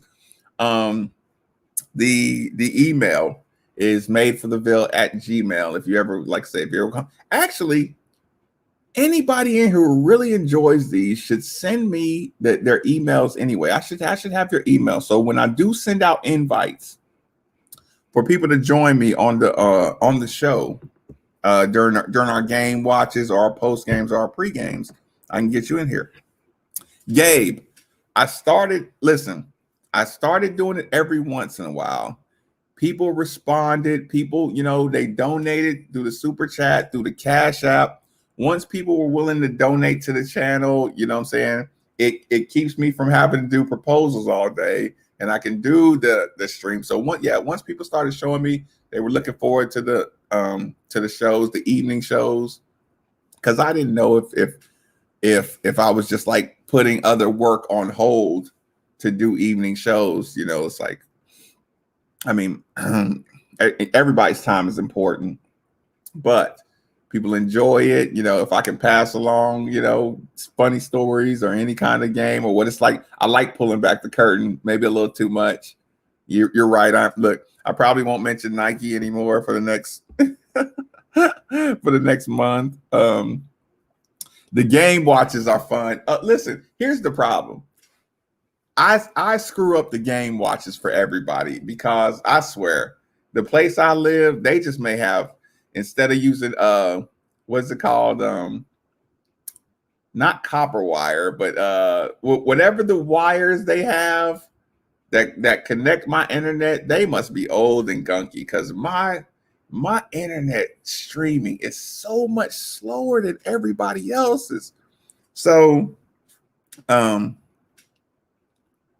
if you need an out of control a funny call, listen, the call-ins are funny. Like I said, everybody can jump in here if you have just a setup and you ain't gonna do nothing crazy. Don't get my YouTube channel blocked or anything like that. My internet is, I'm always like 2 minutes behind in the game. So when we do the game watches, everybody's waiting on me to like catch up, and I feel terrible. But yeah, listen, M. Gary, it feels like AOL dial-up. But with the channel donations and everything, listen, speaking of, that stuff makes me be able to just lighten up, pay for the extra service, pay for the cable upgrade so it can make the because here's the thing. Before I was just by myself, and I didn't care about being 2 minutes late on the stream because I wouldn't get on Twitter or anything. I would watch the games. I would pause the game. So it wasn't really important for me to keep up with everybody. But for people that support the channel, you want me to speed everything up and speed up the access. Like I owe it to y'all to catch up so we can all have a good time. Met Reese several times. Yeah. Listen, Reese has a lot of patience, man. He does the coaching. Reese can do the coaching. Beef, you got to get Reese Gaines on your podcast too, man. He'll tell you a lot. He'll tell you a lot. He listen. He can get a. Reese gets warmed up. He'll get your interview to go viral, especially around here. Big Ten putting on the ACC. I know, damn shame U of L is. I think they're going to get that rescheduled. They're not giving up. Listen, the reason I think it's going to get rescheduled is because Louisville kept his mouth shut a lot about who got the positives and all that good stuff.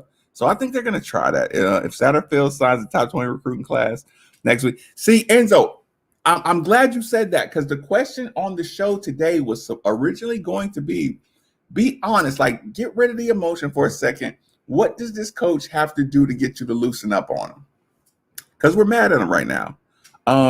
Listen, I'm you know what? I'm gonna hit Beef. I'm gonna hit him up. I'm gonna hit him up today and make sure I got the right number. I ain't talking to him in a while. What's this email about the Google policy changes for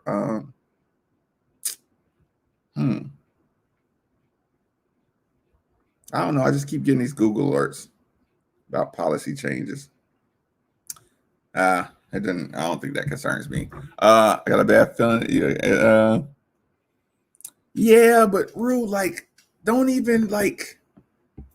I'm telling you, like, Rue, think about this. You're putting Rick's losses on Mac. It's different styles. It's a totally different style. All you need is some fair referees and some players that don't choke. And Mac style will be just fine against UK. Overtime in Rupp last year. I mean, like I said, you're sticking Rick Pitino's bad record. Go look at Coach Mac's record against Cincinnati in rivalry games. He handles rivalries better than almost any coach in the country. He wants all the smoke in rivalries. He's the first dude to check Cal publicly. Think about that. Chris Mack is the first dude to, like all the other coaches, when Coach Cal does all this slick stuff and slick talk, and everybody, I respect the game and I'm not going to go back and forth with him. Coach Mack is the only coach to ever say, like, all right, y'all, that's enough. He did it from his cell phone in his office.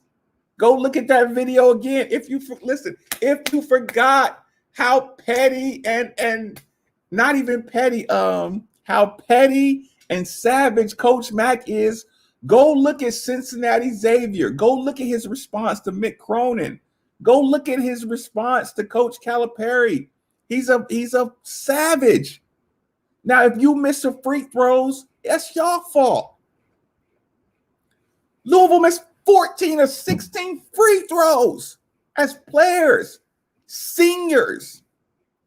Jordan, Malik, Ryan, Dwayne, Darius, seniors. In Rupp on the road, 90% free throw shooting team misses 16 free throws in Rupp.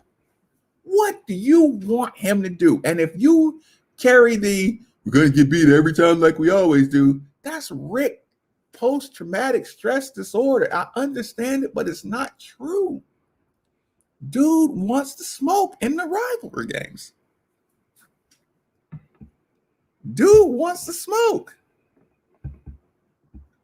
Go look it up. When the current Hall of Famers retired, listen, and don't even treat Mac like he's a Hall of Famer.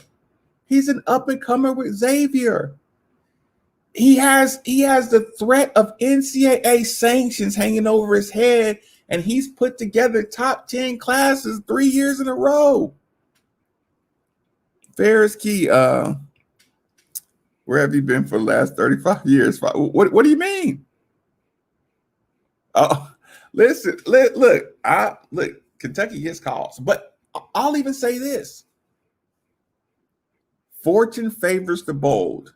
The best thing about Coach Calipari and his players is they play all out and fast and wild. When you're that aggressive, you go to the line more. So when I'm pissed off when I'm watching the games and I'm thinking they're getting all the calls, but when they're attacking, you get more calls. Why do you think about this? Think about this.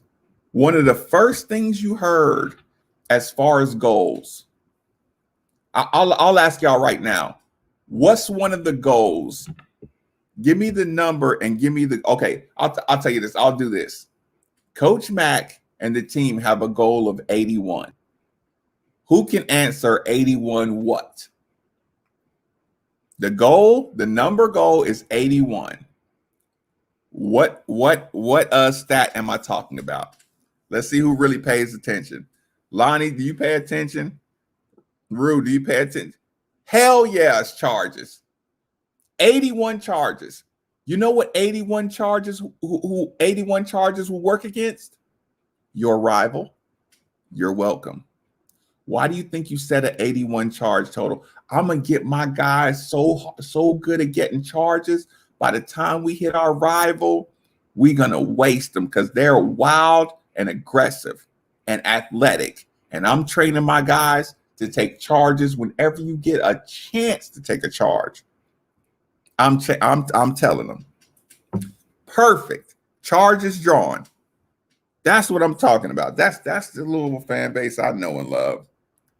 Listen, everybody takes charges on this team even when they're not supposed to, they're taking charges. Listen, did you see Arizona's coach the other day?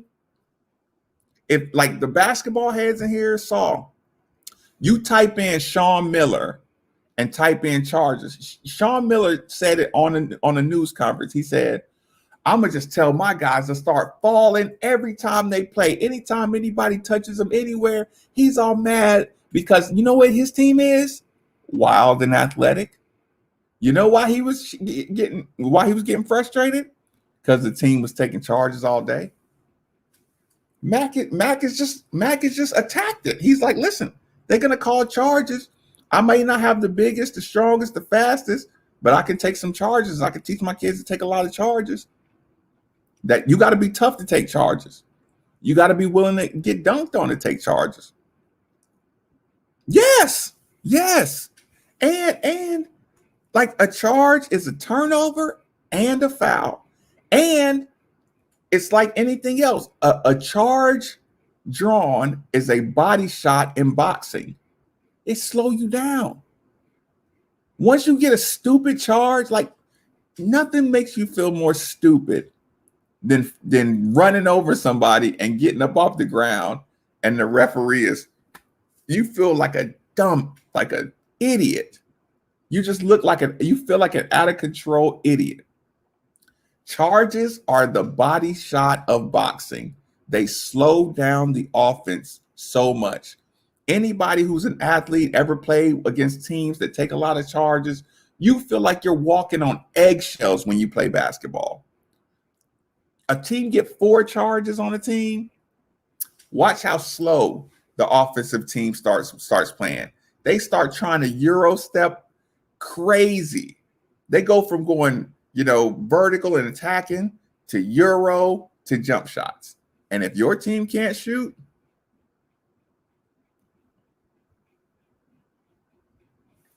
guess what? It's like boxing, man. It's a full strategy. It's a full game plan. Favorite call? Yeah. Rude, you remember Larissa Wade? The best missed dunks of all time. That's funny. We had a guy on our team, Jerry Johnson. They used to call him rim check because he always grabbed the rim and snapped the rim when the ball wasn't in his hands or something like that, because he would never get to make the dunks, but he was always in the puts the other player's bench in the first half with 2 fouls every single time, people. I mean, yeah, pay attention. That's why it's so important to get the charge numbers up. Mm, mm. You're physical, physical, then take the charge. Pack line, take the charge. It's frustrating. It's the listen. Pack line and charges are the anti AAU.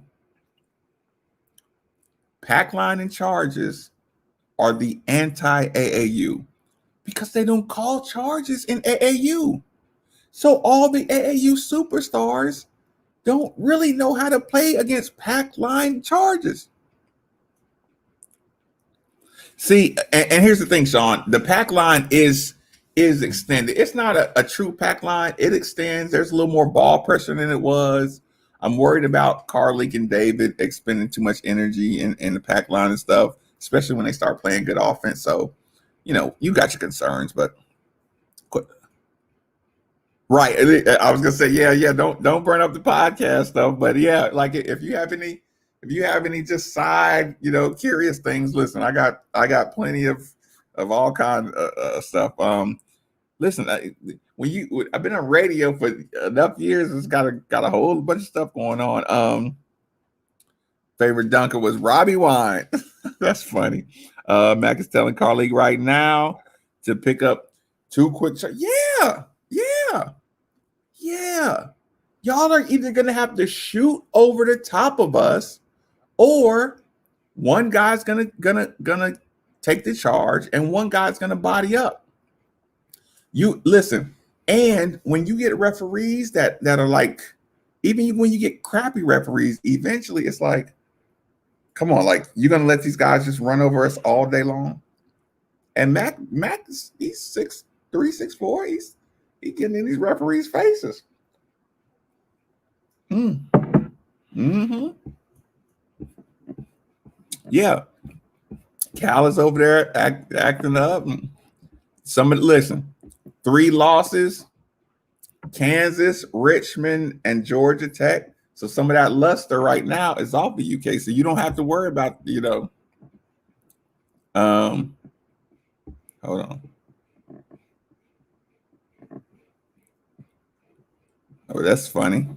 I just saw a call out, but I won't take more attention to that. But yeah, so I got on a guy named Joel. Joel called into the UK post game the other day talking about it was that kind of same thing. Yeah, see here, listen, here's why, Jansen. Here's why the Georgia Tech loss is so bad.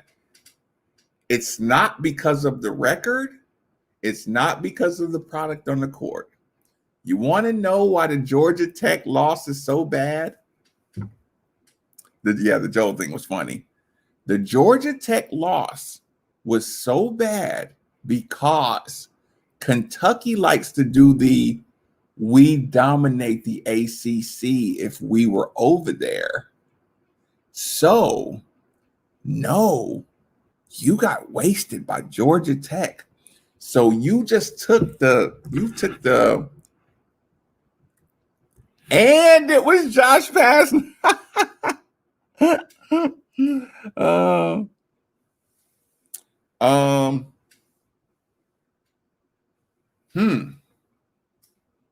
Hmm. 17 is a lot of points. Beef, I'm reading that.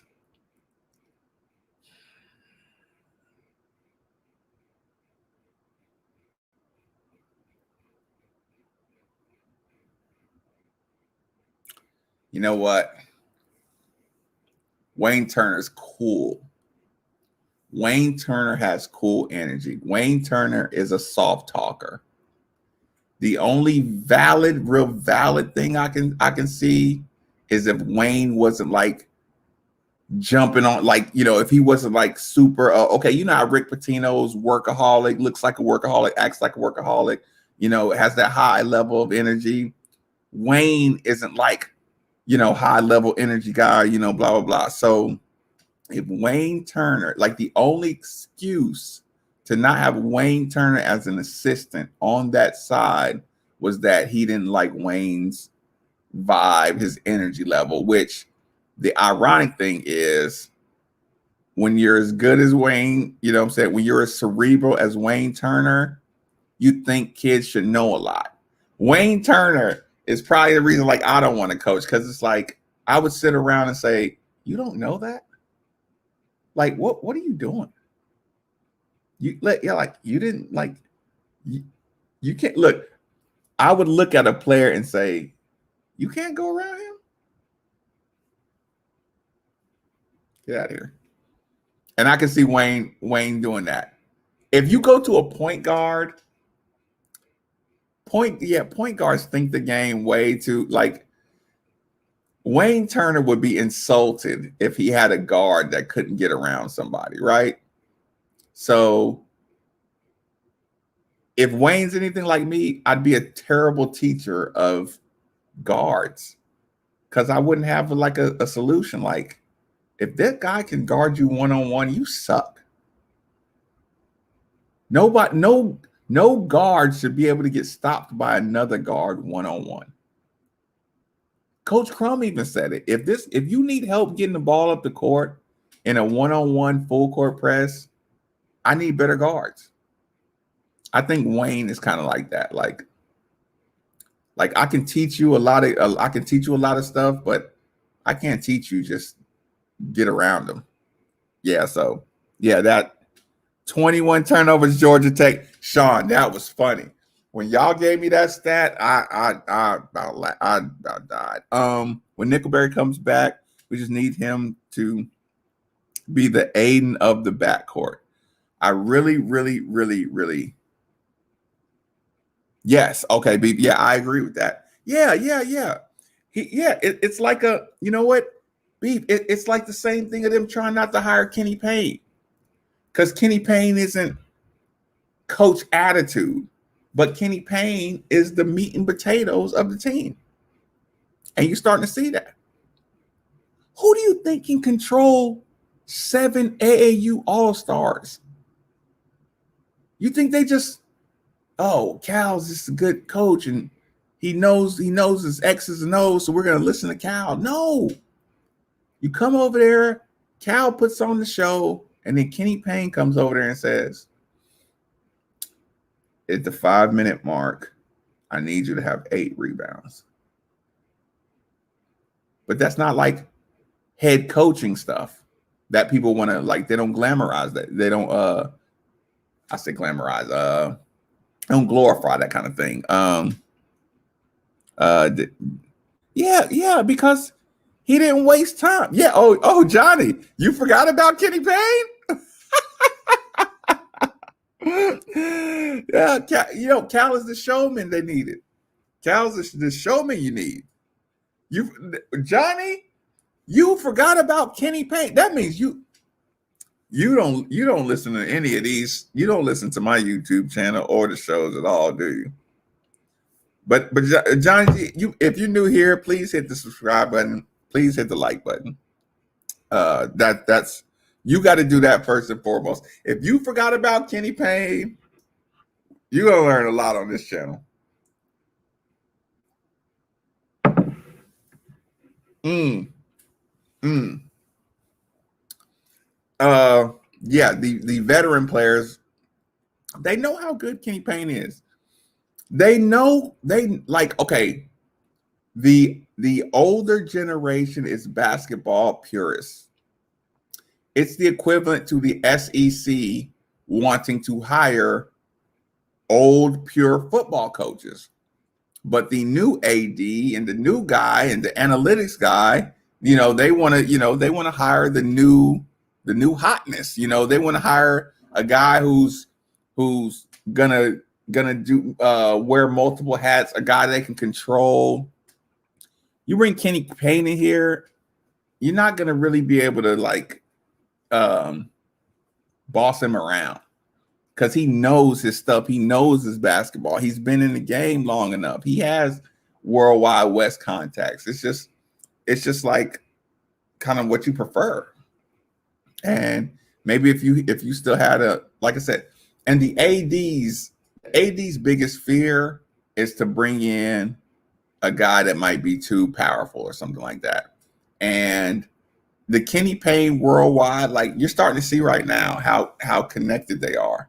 At New York, bringing in Kentucky players is just like a favor, like they're making big time moves. So the Kenny Payne thing, I can see it from both sides. But he's not intrusive, but you don't want him you didn't want Kenny Payne coming in and just doing his own thing. If you're Tyree, me, I'm a basketball guy. I know he knows what he's doing. I know he's going to bring in the dogs. He can spot the dogs a mile away. He's going to put a team full of dogs out on your court. But I don't know how he is with all the rest of the stuff. I'm sure he'd be fine. But again, I care more about the court stuff than the CEO stuff. But he wouldn't even talk enough to screw up the CEO part of it. You know what I'm saying? So, and it's like I said, it's like, but it's not like he gets the pulse of this area and stuff. It's not like the Satterfield. It's like you're so mad at him because it's like you can read the room better than that. That's what makes you frustrated, because like he should have had some more self-awareness. You can tell Kenny Payne played for Diddy. Yeah. Just the demeanor. Like I said, you got to think. I came in. You talk to Kenny Payne and Scooter McRae and Wally Brown and all of them, like you can tell they just different. They were grown men when they were in college. They were grown. They were just grown. So yeah, you don't have to yell and run up and down the sideline and do all these antics, because he's 6'5", 6'6", 6'5", 6'6". He'll beat you up anyway. So yeah, no kids worried about Cal touching him. But Kenny Payne gave you a vibe like he might actually do something to me. And when your parents come up complaining, Kenny Payne check them. Cal's like, calm down. What was it? The twins, the Harrison. Calm down, Mr. Harrison. Hey, we can talk about these things. Mr. Harrison and Miss Harrison, the twins' parents, they ain't coming up to Kenny Payne the same way they talking to Cal. It just don't work like that. Yeah. No, listen. Like I said, everybody does things their own separate way, but I'm telling you, I wanted Kenny Payne just to get him away from Kentucky. I didn't care if you gave Kenny Payne a desk job. Just made him a $3 million a year recruiter. I didn't care. Get him away from Kentucky. He's the problem. Kenny Payne is the reason Rick got a terrible record. Not Cal. We got their whole team in foul trouble. They came in with Marcus Lee off the bench. Kenny Payne is the problem, y'all. Yes. The twins, like I said, the twins had the whole allegedly, the twins had family involvement and alleged playing time criteria. Coach Cal said it himself. Should have went with the young fella. What was my young fella's name? Really short dude. What is his name? Ended up getting drafted by Phoenix. They should have not Ashton Hagans. What was his name? The short guard that should have been playing over the Twins. What was his name? They were especially hated. Tyler Ulis. Thank you, Sean. Cal even said Tyler Ulis was playing better. I should have went with him. Why didn't you?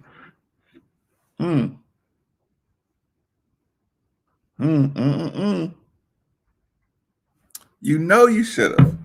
I know you should have. We watched it. We were glad Tyler Ulis wasn't in the game.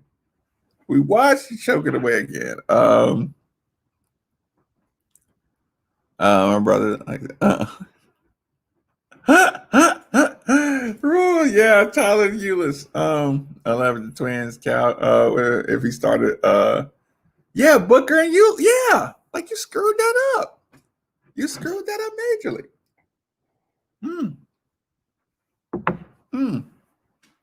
It was the worst. But yeah. And what do you think Kenny Payne said? You think Kenny Payne said, "Hey, coach, they ain't got it today, man. You got to switch in Tyler. Rest of the team know it. Everybody know it. Devin and Tyler are gonna get it done."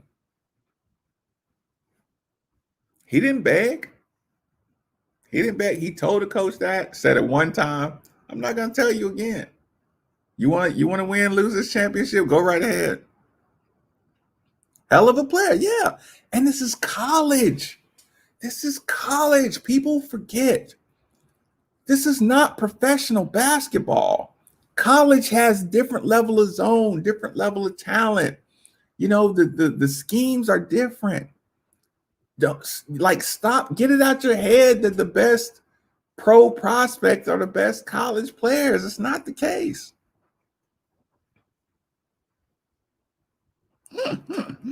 Kenny, we got the dribble drive, right? Yeah, it's just like that's why he craps out, because he's forgetting his college. Every late season, you try to push your pro prospect guys. You know, I'm blanking on a bunch of names. Who's my guy? What's his name? Trailblazers. Good playoff. Sat the bench the entire time. Not Scal Labissiere. What's my guy who had a good playoff with the Trailblazers after he left Cal? He never played. What's his name? Nope. What's my guy's name? Real dark-skinned dude. Had the hair. We found out he was a really good guy in the league. Wayne Gabriel. Thank you. Wayne Gabriel. You never played Wayne Gabriel. You didn't even see what he could do. You put him in the doghouse, and that was over. Anybody could see. Yeah. Wayne Gabriel. You see him for 2 seconds, and you're like, you had him on your team and on your bench the entire year. Was he with the Thunder when he acted? I thought he was with Portland when he had that good playoff run. Hayden Cal or Wayne? Oh yeah, Wayne Gabriel for calling people out. Mm-hmm. Yep. Wayne Gabriel. Yep. Wait, he was the one who sent the message and said, you don't need to go to that school unless you like ready to dominate right off the bat. Okay. He was with Portland. Yeah, he was with Portland when he made his rebirth. UK was like the 90s Atlanta Braves. Look, Baggy said, how the heck? I know. But here's the thing: you missed the window to dominate. You screwed up the window to dominate majorly. Yeah, I remember the recruit DM, and he's like, "Yeah, I'm just keeping it real with." I didn't tell him don't go. I just said don't go unless you're ready to unless you know you top. If you first round, top 10, go ahead and go there. But if you need any development, don't do it. Braves, I did enjoy the Braves. They were good. They had a lot of talent. But yeah, like I said, if one evening, I mean, it would make you sick to your stomach if you just went and looked at, let's say, Cal's second or third year, and you just watch one game from every one of Cal's years, after his second or third year. Just look at one game a year. Look at the roster. Look at the condensed version of one game per year during Cal's entire window of Kentucky basketball. You're gonna watch that and you're gonna be like, you're gonna be reminded of just like, how did you have that many players on a team? And here we are in 2020. You got one championship. It'll be it. It'll make your head spin. It'll literally make your head spin. Okay, I don't want to get banned by YouTube for using up too much TV time. Thank y'all for joining in. Well, I'm sure we'll have some good content, some good stuff coming real soon. I'll get my overlays right. Everybody who the super chats, like I really do appreciate the super chats. It'll catch me up to modern days. It means I don't have to do a bunch of other crap with my day. I can kind of like scheme out a good show for the evening. I can do the midnight with Marcus May. Have been like really help out. Just to keep the channel going good. I do appreciate. So I'm grading the final papers. Usually I'm grading. Okay, listen to the recordings. Okay, perfect. Okay, so we have a symbiotic relationship in the evening, being a night owl. Enjoy your sleep, everybody. See you in the morning. I got a show to do. I'm gonna watch a condensed version of Louisville Seton Hall as I'm enjoying my last little couple sips of the evening. Thank y'all. Hit the likes, hit the subscribes, email madefortheville@gmail, Cash App Maven 939. Super chats are always available. Thank you. Enjoy your evening.